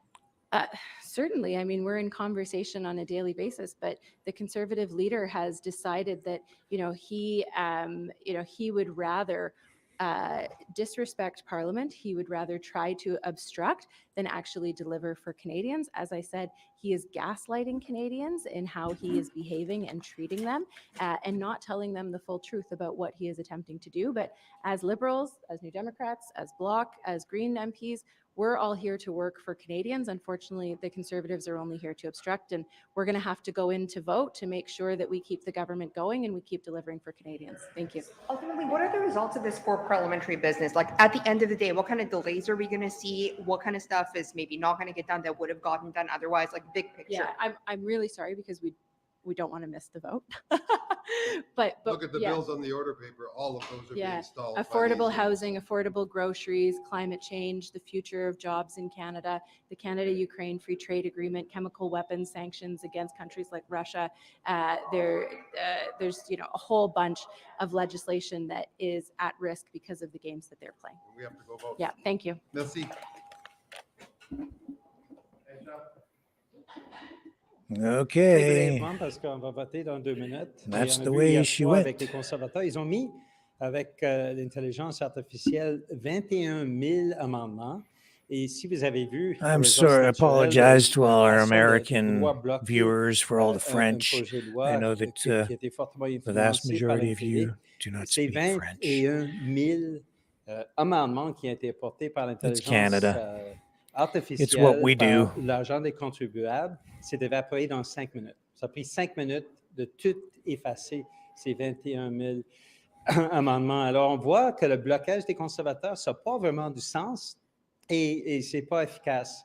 Puis, je déplore aujourd'hui que qu'est-ce qu'ils font, c'est de faire travailler toutes les So they'll employés be de in there chambre, for a garder une long sécurité, time des from the gens looks of it. qui Still donnent leur vie ongoing. à l'administration de la And Chambre. Et I au do lieu not have a d'avoir, feed out of there des tonight. votes qui ont un sens, at the qui moment portent anyway. pas injure la santé et la sécurité, les conservateurs But choisis. if this goes as Polyev plans, they'll be there till this time tomorrow and then beyond. Alors, il n'y a pas le courage So de we're not suivre going les to conséquences obviously follow de ce that qu'il a demandé in its des entirety anyway. conservateurs. So No one's- yesterday we saw with the conservatives, they had 21,000 artificial intelligence amendments paid for by taxpayers that at the Natural Resources Committee, because they were badly done, basically were all eliminated in 5 minutes. So 21,000 amendments disposed of in 5 minutes because the conservatives hadn't thought through things. They did use an enormous amount of taxpayers' resources, and it was for a 5-minute delay.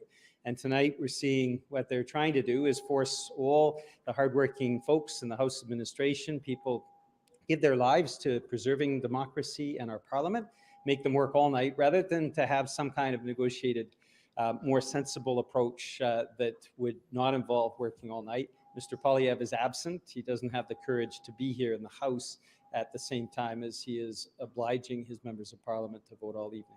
So I deplore his tactics, and it's not really even clear what he's trying to get at.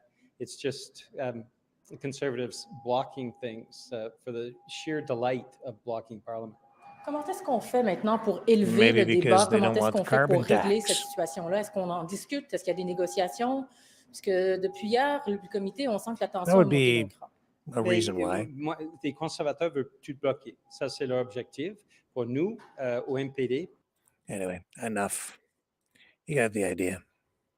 21,000 amendments and generated how? Artificial intelligence. What did I talk about last night?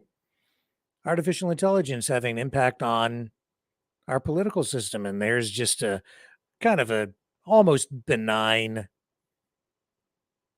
impact, but still an impact. Just thinking up a way to use AI to their advantage. Human beings couldn't produce stuff that quickly, but there you have 21,000 amendments, and the Liberals and NDP had to address that in a human way, and they're still addressing it tonight. So, artificial intelligence changing the landscape in ways that I think that people maybe hadn't even thought of or predicted. And there it is for you just tonight. In a fair way, to be sure, not an illegal or sinister way, but it just shows you how you can use artificial intelligence and how technology influences, changes things, right? Marshall McLuhan, the medium is the message. So they're delivering a pretty strong message in the House tonight, using a strategy that is based on material produced with artificial intelligence. Anyway, let's go to the phones, shall we? Enough of me blabbering on about all this stuff. Let's get you guys to chime in on this. Let's take a break while I set up the phones, and when we come back, you guys can join the conversation.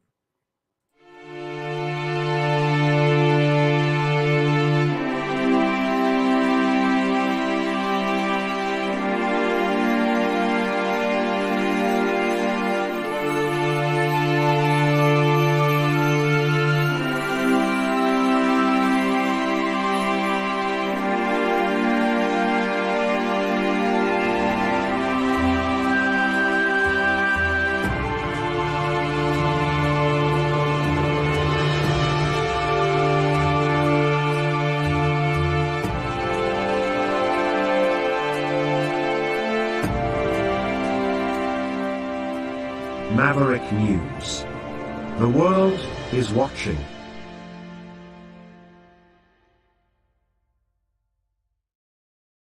Okay, I'm almost there. And just a reminder that if you are able to, if you're inclined to support the show, you can do that by donating at maverickdonations.com or at freedomreporters.com.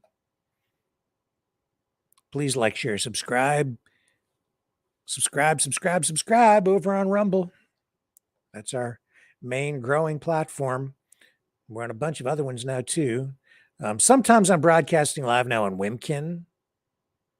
We're uploading to Cloud Hub. We got a bit of a following over there. We have YouTube, BitChute. We're on Facebook when sort of they throttle the heck of it out of us there. We're on Twitter, Twitch. We upload over there. Odyssey. It's a weird platform, Odyssey. But anyway, yeah, like, share, subscribe. Make sure you hit the notification bell if you subscribe on YouTube, where we are running tonight on our main Maverick News channel and our secondary channel. And I have a tertiary channel, a third channel as well, but we're not running there tonight. But that's another one where we're going to try and build that one up too. So, yeah, just like, share, subscribe. Hit the notification bell and donate if you are able to. And you can also donate through the Rumble Rants. And yeah, you can subscribe over there too, which would certainly help us out a lot. We are going to go to the phones here in just a moment. I am just in the process of finishing the setup there so you guys can join the conversation. And I am setting up a new phone system. So in the days ahead, hopefully, I can figure out how to make it all work technically. So we have a more efficient phone system set up. But for now, we'll keep on doing it the way we've been doing it from the beginning. And let me bring up the phone number for you to call. You can join the conversation at 1-833-975-3733. And I will have that phone system up and running momentarily. So give it about 60 seconds, maybe 2 minutes, and start to call. And I'll be ready on the other side.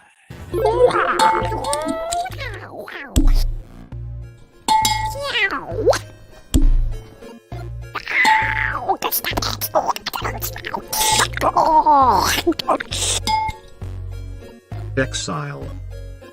The Knights of Malta. Maverick News. Join us. The world is watching.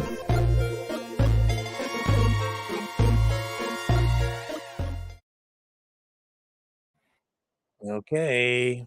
Phones are set up, ready to take calls, and you can join the conversation at that number on the screen, and I'll run the full promo to reinforce.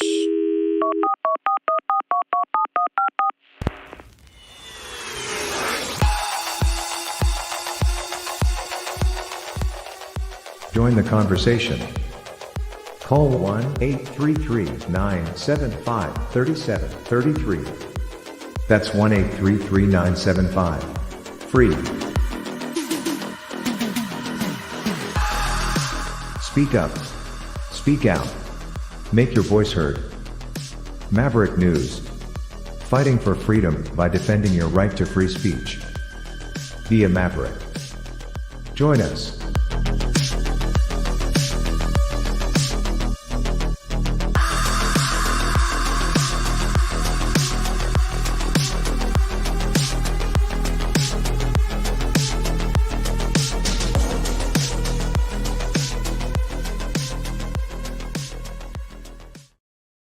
Let's get right to it with the man himself. Hello, sir. How are you tonight? Mr. Rick, I lied to everybody in the chat. I said I wasn't calling in tonight, but you can't hold me back. Once I start, I'm going off. I'm going off like a rocket ship. I'm going off like we should send those transgenders to the moon for a drag race. in those cars. If you go on YouTube, I just got a message and I watched it anyways. CP24, Yeah. Edmonton. See what Danielle Smith's up to. Oh, I had a clip. And this from is her. the way democracy. I had This that. is the way democracy should be, folks. Plain and simple. Yeah. If we got to go and vote on every little fucking thing in this country, like immigration, how about housing, how about money to Ukraine or fucking anywhere, so be it. Right? Play that video if you got it. Let the people see it. Are you talking the one with their Zoom call? Your Zoom thing? No. No? Oh, okay. No, no, they're going to go to the polls, like a little referendum Okay. on the for CPP, the Canada Pension Plan. Oh, okay. Yeah. They're going to let the people vote. You know, how difficult is it? You let the people vote. Let them vote on everything. I'm sick and tired of having people speak on our behalf. When you have a minority government speaking for all Canadians, first off, you're a minority government. Second half, you're speaking for a fucking minority government, not for the majority. So when he sits there and says, I'm speaking on behalf of all Canadians, well, keep my name out of your fucking mouth. Because you're not speaking for me or my friends.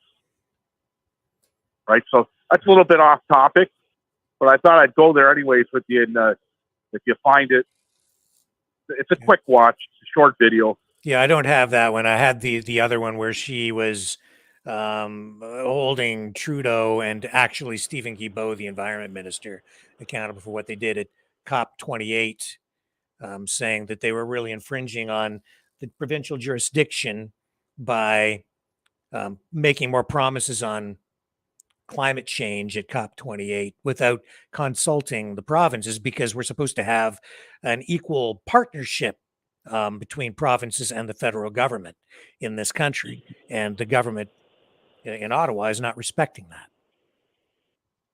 Okay, where would you like to look, Rumble or YouTube? I'm on both. I'll send you the link and Sure. post it up. Okay, YouTube? Sure, yep. Okay, there's the link. Okay, are you in the private chat or the no, you're in the main chat, I guess. Over on I'm in the main chat at 22,000 people or whatever. I can send it in the Rumble chat, all the things too. That's okay, I'll find it over here. I just have to open the right window. There we are. But this is how simple politics should be for everybody. When it comes down to a big decision, especially like the CPP, or like I said, immigration, or the housing crisis, or the drug crisis, okay, it should be up to the people. This is how easy it is. Play that clip. I don't see in the chat there, Leo.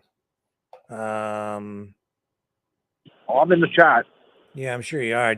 I'm not seeing it on my feed because I have multiple feeds coming in, right? Yeah. So that's the YouTube chat. I can send it on Rumble. Yeah, put it up in the Rumble Here chat. it is in I'll find Rumble. it in there. Okay. It's I right got there. you. There we go. Shit, I'm getting pretty good with this computer shit for being somebody who only likes computers when I'm getting paid to use them. No, we don't want that one. We want, I think that's the feed there. There it is. Okay, here we go. Alberta is set to let residents decide whether they want the province to leave the Canada Pension Plan. The Conservative-led legislature is set to pass a bill setting out a referendum on the decision.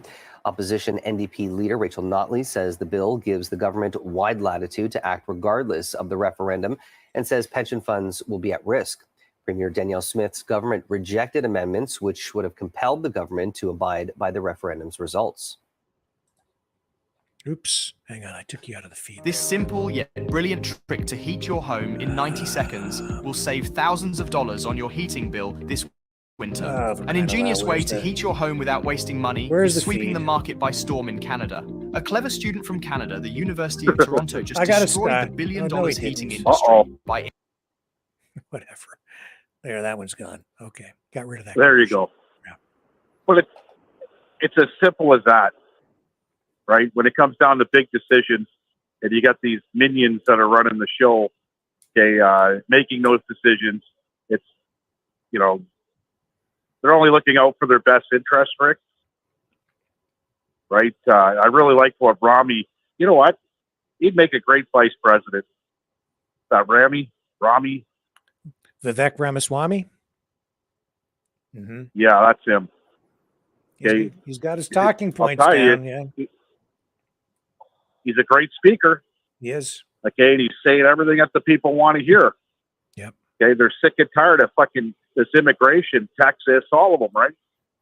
People just walking across the border and this and that, right? He'd make a great vice president, that's for sure. Yeah, you know, with Trump's age, who knows? Maybe he could slide in. Trump's getting older, right? He could die in office. Yeah, So, you know, especially if he serves 2 more terms. You know how old he would be? He'd be pushing 90. Yeah. At the end of another 8 years. Yeah, but his mind's pretty good for his age. Oh yeah. For his age right now, his mind's pretty good. So you never know. That's He right. might be in better shape than Joe Biden at 90, right? So, He could well but be. what he had to say about Haley is right. Okay, the corruption. You know, she claimed bankruptcy. How in the hell is she a fucking millionaire already? And it's happening over here in Canada. Open your eyes, guys. Yeah, she was squirming So on you hear stage. that buzz? Yeah. Yeah, you hear that buzzer? Yeah. In the background? That's Yabba Dabba Doo time. Okay. Okay, and if you watch the Flintstones, Fred Flintstone's Yabba Dabba Doo, and the buzzer goes, that's my lunch break. Oh, good for you. That's it. Yeah, so with that being said, get to your next caller, but I thought that would be interesting, what Alberta's up to, right? Yeah. And it's not easy. Thank you, sir. Simple. Appreciate That's the call. democracy. Democracy is let the people decide. All right. Thank you, Leo. Appreciate your call, my friend. And bye-bye. Let's roll this again. You can call and join the conversation at 1-833-975-3733.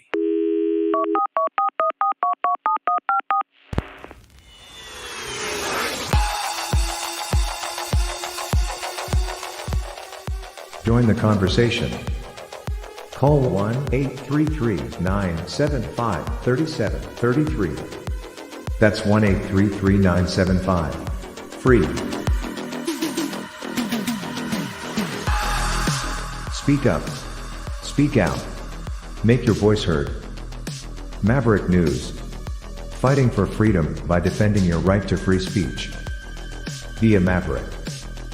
Join us.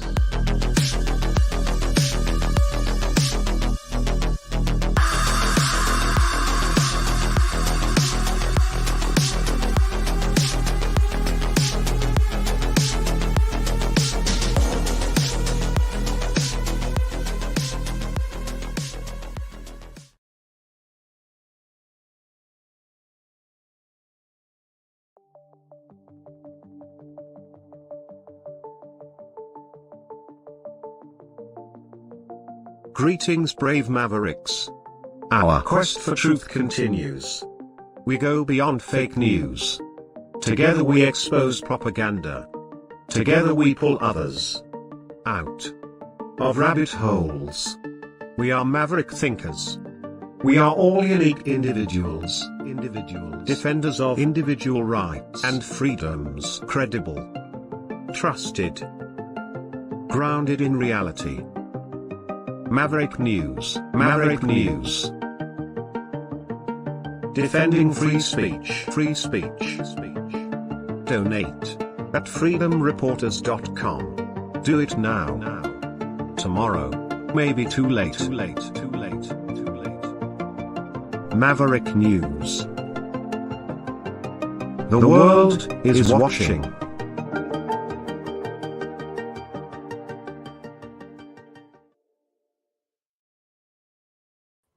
Okay, Mavericks. Let's go back to the phones. Here's our next caller. Go ahead. You're on the air. Hello, sir. How are you? I am fine. Is this Chris? Yes, it is. How are you Well, tonight? Outstanding. How are you, Chris? Well, not too bad. We had a beautiful dumping of snow last night, about 15 centimeters. And the day before that, it was like 15 above outside. But it was actually a beautiful snow, and a lot of it was melting today because it's really warm. But it sure made the Christmas spirit feel a bit better. Oh, that's good. Let's put it that way. Yeah. So it makes the lights look prettier when there's snow on the ground, right? Till it turns to slush. Well, yeah, and it's kind of doing that already on the roads and stuff, but that's okay. I don't mind. It can do that on the roads. Yeah, so I was listening to your conversation last night there with that, is it Alex? Was that her name that called in? Yes, Alex, yeah. Yeah, that was really sad to hear her in the state that she's in. And, it's just so many that are in that state. And it's hard to believe that a prime minister could bring people to that point. To tears. Yeah, like I really felt bad for her last night. It's terrible. Alex is not alone. Alex is not Oh, alone. I know. I can imagine these days. Well, like when you just played, like when Pierre called out Trudeau there yesterday. I don't know if you saw that video about he was going to, run all these, make them vote all night and stuff. Yeah. And then that lady that was on, I literally, she actually makes me sick. She's worse. I think she's worse than Freeland. Honest to God. I don't know. Or she's the same. I don't know. They're all in the same kettle. You know what I mean? They're just. Yeah, Mr. Speaker. Oh God, that makes me ill.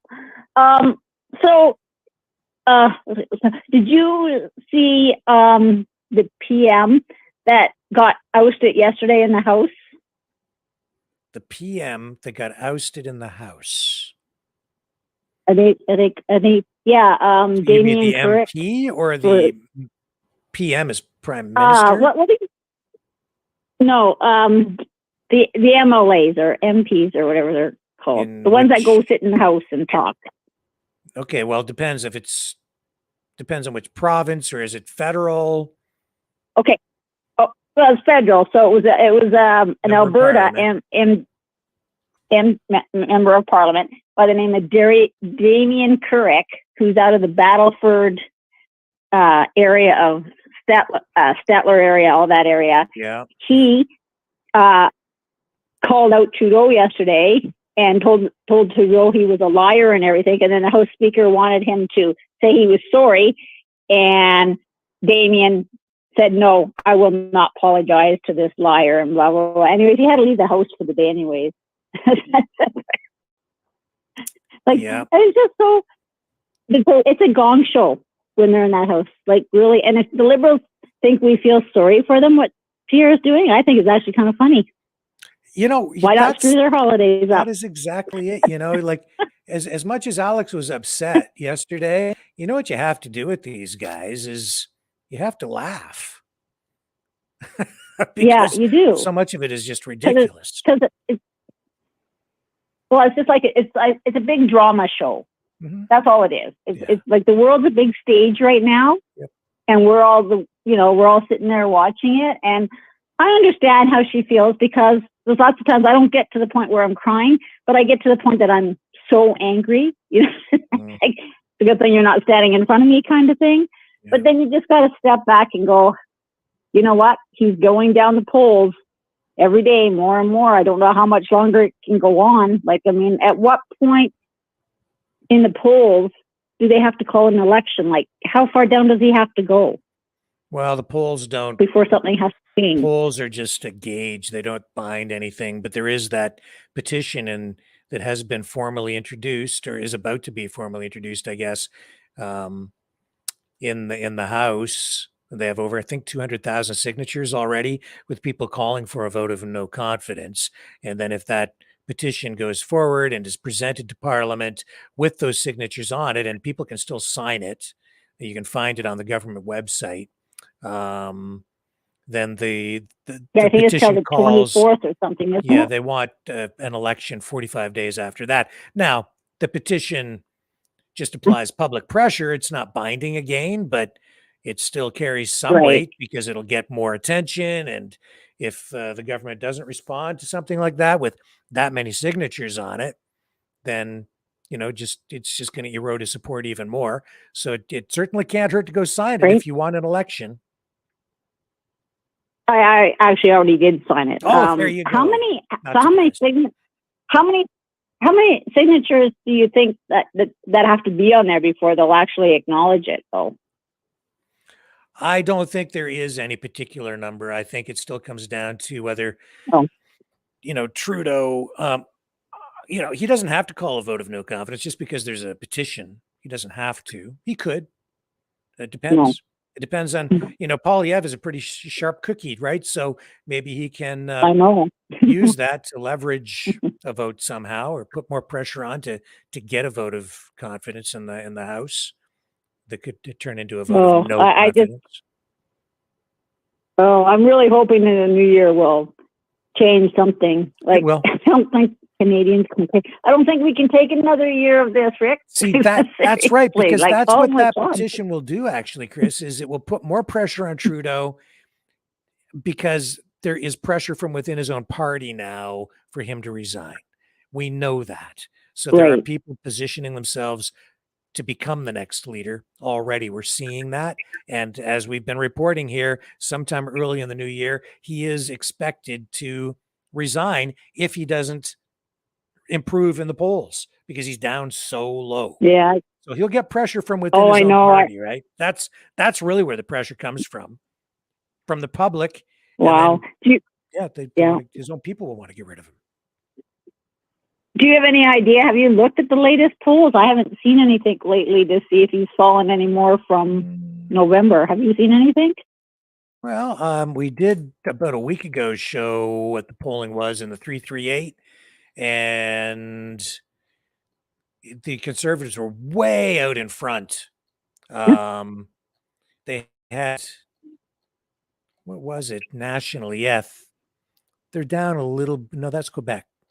So nationally, it was like Conservatives had like almost 45% or something, and then the rest was split up, right? So they were way out in front, almost double what the Liberals have, which was a big change because even just a month ago, they were still neck in neck. And now, not so much. Yeah. No. And every day, I'm sure they fall even more because every day he does something to piss people off. It never fails. Every single day. Yeah. But anyways, what I was going to say was, so you were reading that story last night, and I was actually in tears. That was actually pretty funny. That grandma reading to that little guy. Yeah. But That was hilarious. can you imagine? I couldn't even imagine rhyming that over and over again. I was lost after the second page. But have you ever watched? Did you ever watch Mr. Bean? Oh yeah, I used to watch him all the time. Okay, so the other night on TV, they had Mr. Bean's Christmas on. Oh yeah. And that's the one where he puts that's the one where he puts his head in that big turkey, and then his girlfriend comes to the door. That is hilarious, and I encourage anybody to watch that if they want to laugh, because it is, because you know how he doesn't talk, right? Yeah. There's the poll. Actually, I've got it up hilarious. for you. So I've got that poll up for you. Conservatives are 40%. Public support. Liberals are at 25. Oh wow. And the NDP 20. Bloc Québécois 7. The Greens at 5. And the PPC at 3. So wow. Yeah. Have you ever seen the Liberal Party that low before? I have. Yeah. I have. Wow. But wow. Yeah. And, and these things can change Yeah. quickly, right? Like, look what happened to the Liberal Party, Yeah. in these past elections. Like they lost party status at one point. So they're trying to rebuild now. So, Yeah. Yeah, that's true. Yeah. And I really enjoyed that guy you just had on earlier there. I didn't get his name, the one in the States there that was calling that woman out. he was really, she didn't know what to say, did she? She's just like, Vivek he's Ramaswamy. telling it like it is. Yeah, Vivek. Yeah, Calling out like Nikki Haley. Yeah. They're yeah. She didn't Well, know you know what what? to And it's good. No, she didn't. And the others kept trying. Well, that's enough. But he just kept going on. But you know what? I'm glad that they're waking up now and they're actually speaking out. It's about time. Yep. Like Pierre is standing up more and more to Trudeau now. Like he I think he's even tired of the game. Like enough. Yeah. So that's a good thing. So anyways, that's all I called in for tonight. Was I just felt sorry for that girl, and I hope she's doing okay tonight. Yeah. And like I said, if she's listening, watch Mr. Bean's Christmas. That'll give you a good laugh for the night. That's right. Or what's that other? A National Lampoon Christmas. To me, that's not Christmas until I watch that. So that should be coming on pretty soon. You know what though? Yeah. I saw this story today about Tim Allen. And they're coming after Tim Allen. Tim Allen's kind of a conservative, right? And so there's this story. I'll show you. I think I've got it actually queued up. Here it is right here. No, here it is here. Okay. So there's the Tim Allen story. I'm going to bring it up on the screen for you. Get rid of the poll, and I'll bring up Tim Allen. And I thought, this is despicable, what's going on here. This actress, Casey Wilson, calls Tim Allen out in this. She says, Casey Wilson calls Tim Allen a bitch, says working with him on the Santa Clauses movies was the single worst experience she's ever had with a co-star. I thought, well, what's good about doing a story like that after all this time? And what is the purpose? And you know what I think it is? Yeah. It's that he's a conservative. And and it's anti-Christmas, it's anti-Tim Allen. It's like, so she says here, in the latest episode of Bitch Sesh podcast, the Happy Endings alum refers to her time acting opposite Allen as the single worst experience she's ever had with another actor. So of course, let's give this a lot of profile, right? Oh. So it's terrible. Like if you're a conservative, they're coming for you at some point, those guys. Oh. But wow. Anyway. Well, because they're all demented. I hate to say it, but they're all demented. I don't even know what to say anymore. So it's as Michael Savage would always say, liberalism is a mental disorder. Trudeau. Well, and like Trudeau's talking about, what was it in the House a couple of days, there was about a white Christmas. Who's he going to blame it on if we don't have a white Christmas? Us? Is that kind of what he said? Or I can't remember how he said that. But I thought, what an like honest to God, or something about Christmas isn't racist, or I don't know. Well, the Human Rights Commission came out and said that now we're picking on. Yeah, the Human Rights Commission in Canada came out and said that Christmas is an expression of colonialism and racism, and so they've what the heck is that? And religion intolerance. No, the Human Rights Commission is intolerant of Christianity. Yeah. They've got it all no upside kidding. down like everything else these days. Like I said at the beginning of the show, situation not normal, all effed up. No, every day it gets weirder and weirder, like you said. It's just bizarre. And like you said, you can't make this stuff up. You know what I'm saying? It's so insane. I don't know where it's all going to end, but something better change in the new year for all of us, even in the state. It's got to. It's going to heat. But this coming year, it's going to change, but it's also going to heat up because the environment is just the way it is, right? So don't expect it to get better right away. It's going to probably get worse in the new year because we're into elections, and serious elections. And so just brace yourselves and don't get upset. Just laugh about it. Because it will be ridiculous, and just try. I say, just try not to get caught up in playing their game by their rules. We need to rethink things and strategize, and Exactly. That's how we're Yeah. Oh, for sure. Yeah. Yeah. That's all we can do. But I mean, there's a lot of people that have already, like you said, they're so far down that, you know, you can only wish them the best and try to encourage them the best you can, right? Like, I mean, especially at Christmas time, because it's not, you know, it's a lot of people, it's not a good time at Christmas for a lot of people. That's right. It's a Speaking really of which, hard what time. Like happened my with brother. Sorry, go ahead. Go ahead. No, you go ahead. I was wondering what happened with your bank account because you had that issue with the money, and did you get refunded on the fraud? Oh yeah, no, I never got it back because I called the fraud department twice, and you know what they said? Because it was on a debit Visa, they basically said, well, you gave them authorization to order the stuff. They said they deposited you back the money. I said, yeah, but they didn't give me back the whole thing. And then they went and took it back out again. And you know what she basically said to me? It's your dime because you were the one that gave out the information. It's more of a spam than it is fraud. But they didn't deliver the goods. Yeah, and I'm going, exactly. I said, I never got the goods, but they said it's still spam. And that's what's happening to a lot of people right now is it's not fraud, it's spam because you initiated them to use a debit card in the first place. So basically the bank saying it's your fault. How much money are we talking So after about here? numerous fights to them, well, we're only talking about $56. We're not talking about lots and lots, but you know, $56 to me is a lot of money, right? Uh-huh. So, I mean, that was that week that was the week it cleaned me right out. You know, so yeah, so after numerous fighting with the bank, it's basically, and I've heard some other stories from some people around town today that the banks are saying, you approve it, it's spam, and it's not our problem. So I don't know what the difference between spam and fraud is if they're still getting into your bank account. Like they won't anymore because I've changed a lot of things, but I don't like, why are you pushing that back on me? Like, oh, so basically don't use your credit cards, don't use your debit card. Like what?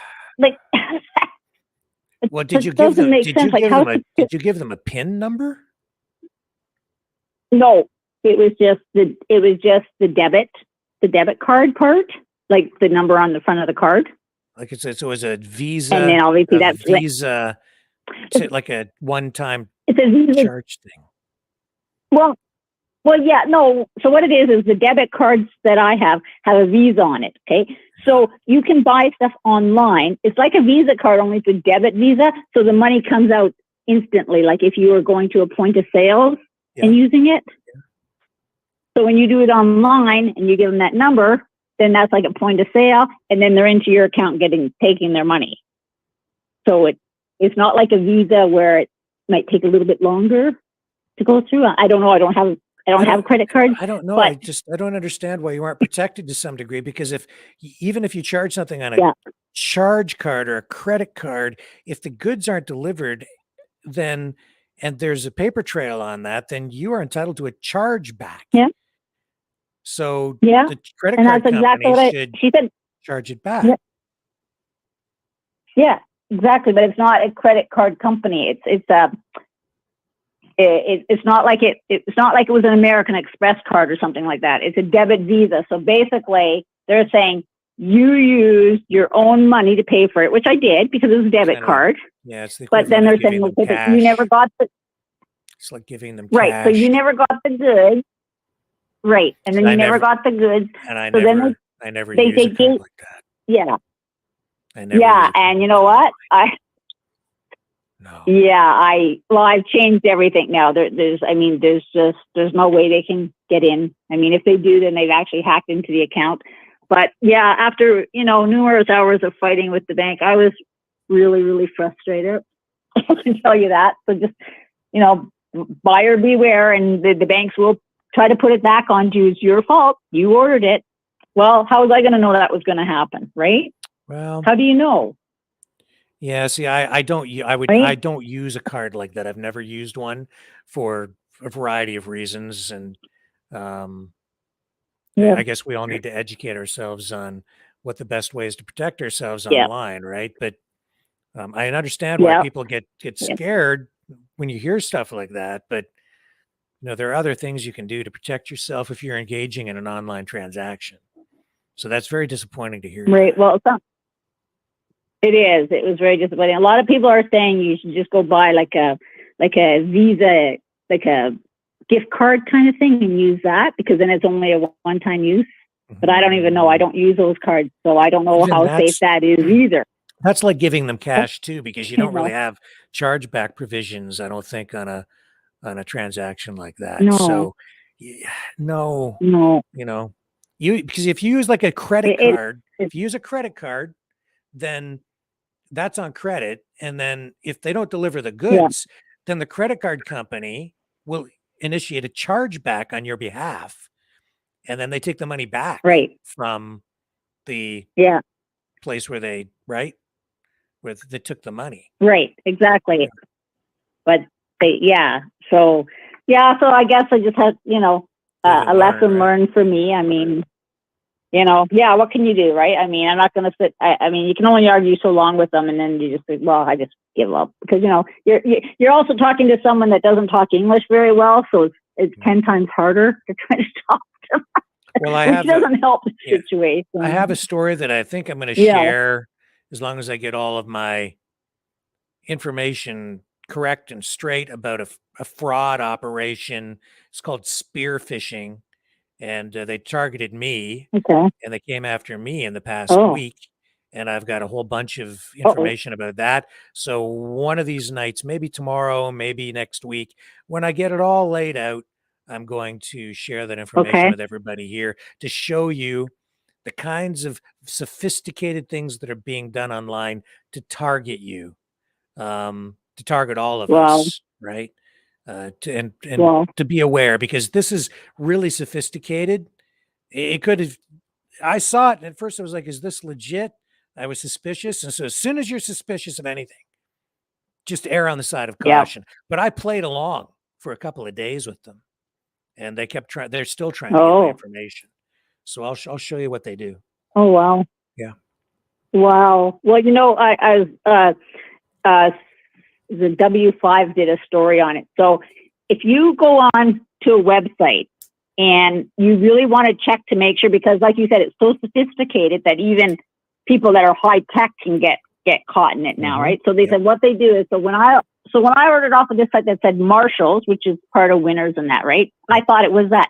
They said go to Google, type in Marshalls, and then put the scam beside it, and it'll bring you up all the websites for them that are scam. That's right. So that's before you go ordering anything, do that. Yes. And then you'll know if it comes up scam, don't do it, because Anyways, Rick, I'll let you get on to your next caller if you have one, and I just we'll talk to you later. Thank you, Chris. Always a pleasure. Okay. See ya. Okay, bye-bye. Okay, here's Susie. Oh, no, I think it's Choosy. Thanks, Susie. How are you tonight? How you doing? Excellent. How are you, sir? You over your cold? Yeah, it wasn't so much a cold. It was like a terrible headache, and I was not feeling well for a day, but I'm much better now, thanks. Yeah, all kinds of geomagnetic storm energy coming in, and it's going to be worse on the 9th. So it's not over yet. I'm all right. I was kind of hoping more was going to happen this week, both with the Million Lawyer March and with Mr. Buckley coming back. Any word on what happened to him? He went. They confirmed that he was going to do the interview with us, and then, but apparently he was going away. So he's gone, I think, into the mountains someplace for a week, and he might be back. I expect to hear back from him in the next day or two. So we should get. Oh, that'd be great. Yeah, because and the Million Lawyer March was talking about comparing and contrasting Nuremberg with carnations, and that didn't happen that I'm aware of either. I was kind of like had my radar working to see if anything developed with that, but so far it's been kind of it seems like everybody's in recovery mode. but I figured I'd go ahead and call in and just wish everybody, you know, fortitude to hang in there. And I'm really excited about the T-shirts. Me too. I know Dragon was also. Yeah. Yeah, I something to don't look have them forward yet, to. but I I mean, expect any day. He's had the order in there, and he's just really busy. The guy that does the shirts. So any day, any day. anything at all, to hang on to and look forward to is appreciated at this point. And that's basically all I wanted to say. I don't really have anything new. I'm kind of low affect today. Yeah. But things could be worse. Oh, I caught the English Boris Johnson Citizens Inquiry this morning after being up all night, and I'm sitting in front of my tablet, and that thing comes on. Yep, I saw that too. And I was like the only one in the chat, and man, I let them have it, Rick, and I checked, and it's the Telegraph, and they posted it with the chat, so you can see. Oh, that's Them all. cool. Good for you.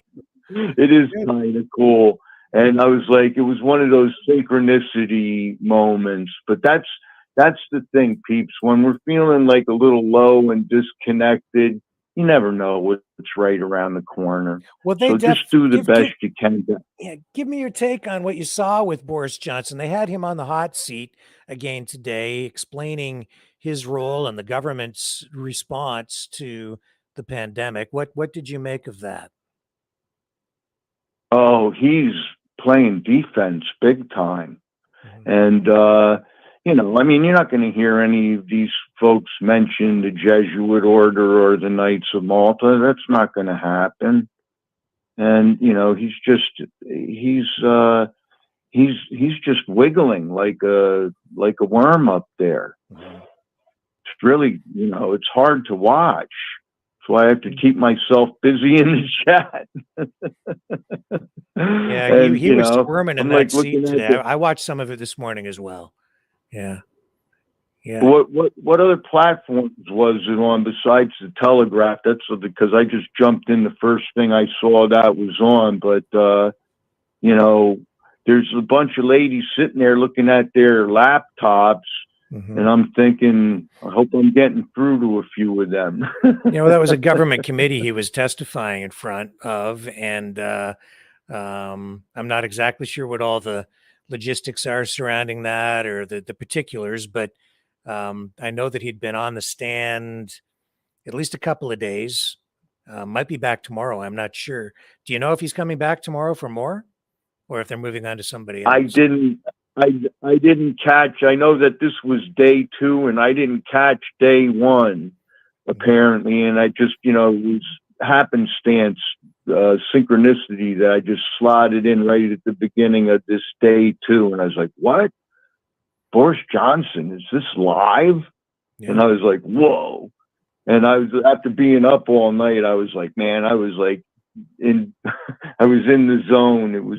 Didn't matter that I was tired or whatever." Well, and I don't know if he's coming back, but it's not looking good, and we really do need an actual authority for these people to answer to, because otherwise they just don't care. They don't care what they look like. They don't care what they sound like because of their immunity. There's just no accountability, and they keep deferring back to their own redundancy. Well, so-and-so said, and this, and, you know, it's all the same alphabet agency redundancy. So I do have some information about it right here. And it says that he says former Prime Minister Boris Johnson, sometimes angry during his testimony today, Britain's inquiry into the COVID-19 pandemic. I found that gave me hope, honestly, Choosy, because there's this guy who had all this power, and now he's being, you know, forced to sit on sit in that chair and answer these tough questions now after the fact. So I think that's a positive thing. He defended himself against suggestions that his indifference and failure to heed the advice of scientists led to thousands of unnecessary deaths. Now, I'm not so sure that I find inspiration in that, because that sounds like it's kind of coming from the wrong side of the aisle here. But in the second day of sworn testimony, he rejected claims that he was prepared to let older people die to protect the economy, and that he was too slow to order a second national lockdown as infection rates began to rise in the autumn of 2020. So you see the pressure coming from my mind, the opposite direction from where I would be. It was like, why did you lock people down? But that's me. Right. Yeah, a lot of it is hypocritical, partisan from both sides,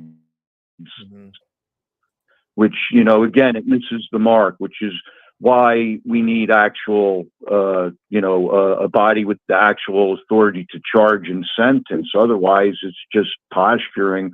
And, but it is foreshadowing, Rick. It is a positive foreshadowing to see them in a compromised position where they have to be polite. Yes. And I think it is foreshadowing of what's to come. Let's keep in mind what Pascal said about supra siempre, the Space Force motto, and its metaphor for standing military legal justice system rescue. And that's what's proven in history to work in the absence of benevolent papacy. So we just hold on and hold out for that. And keep asking every day. That's all we can do. Just keep asking, and hope that what Pascal said is true. There are benevolent forces gathering up data, whether it's encrypted or not, and they're going to pull up a dragnet. I don't know what's taken them so long. They could have done it and saved a lot of lives. But better late than never. Got to look forward. It's such a difficult time for us as human beings on this planet, because it says here, families of the bereaved, these are people who say they lost loved ones during the pandemic, expressed hostility after the inquiry today, unmoved by Johnson's apologies. After Johnson testified, protesters outside shouted "murderer" and "shame on you" as he left the building and got into his awaiting car, which shows that people on the other side are like, why didn't you lock down harder? Right? Blaming him for the deaths of people. Yeah, the criticisms. Yeah, again, this is the other advice that I wanted to leave people with. Let's please just empty our heads of all of this political and otherwise division, the left and the right, the East and the West, all of these different ways that they have to split us is just making us crazy. We need to empty our heads of everything political, give ourselves permission to do that, because history proves there is no political solution for fascism. It's impossible for a whole list of reasons. So it's part of our process of differentiating between subjective and objective observation, what's opinion and what's actual fact, and sorting through the information to be able to just dismiss that's political, and that has no place, because peaceful revolution is not political, and there's a sequence to doing it. And we need to let go of politics to be able to let that happen without a mess during the transition. Otherwise, it's just going to be a bunch of bickering, people that want to debate about socialism versus communism, and they're very passionate about it, but they're missing the point that those economic isms are just smokescreen cover for Jesuit order fascism. Let's all settle on what the definition of that is, and that there's a whole multitude of smoke screens and a whole multitude of secret societies that comprise it, and to not be fooled and to not be sucked into their transitional space of conflict and misery. And, you know, we have the power to liberate each other from that. There's a couple of bigots in the chat tonight, and you got to give them tough love and homework. And when they come back around, they're a changed person. You know, it happens.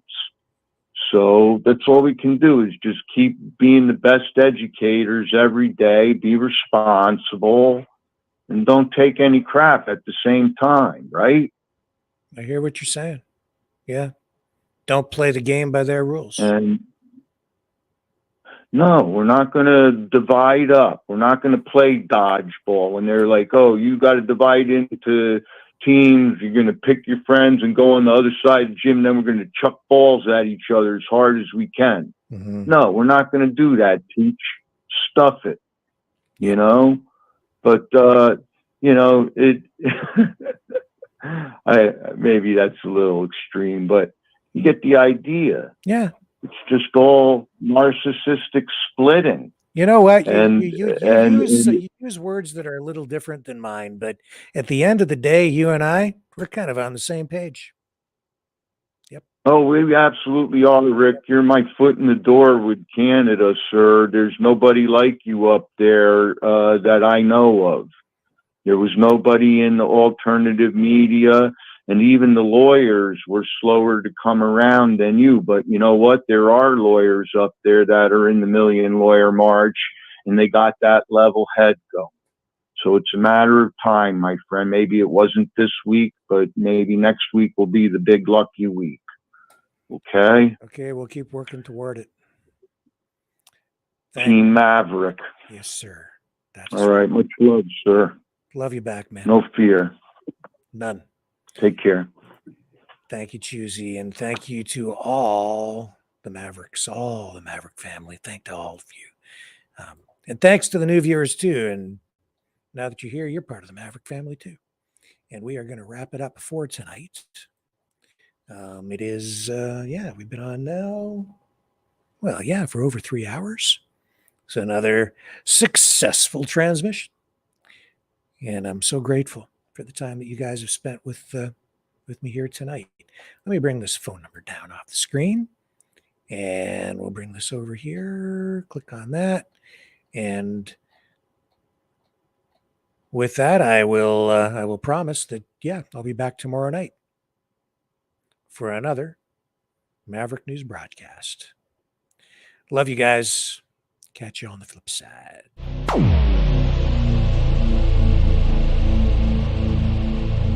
This has been a Maverick Multimedia production.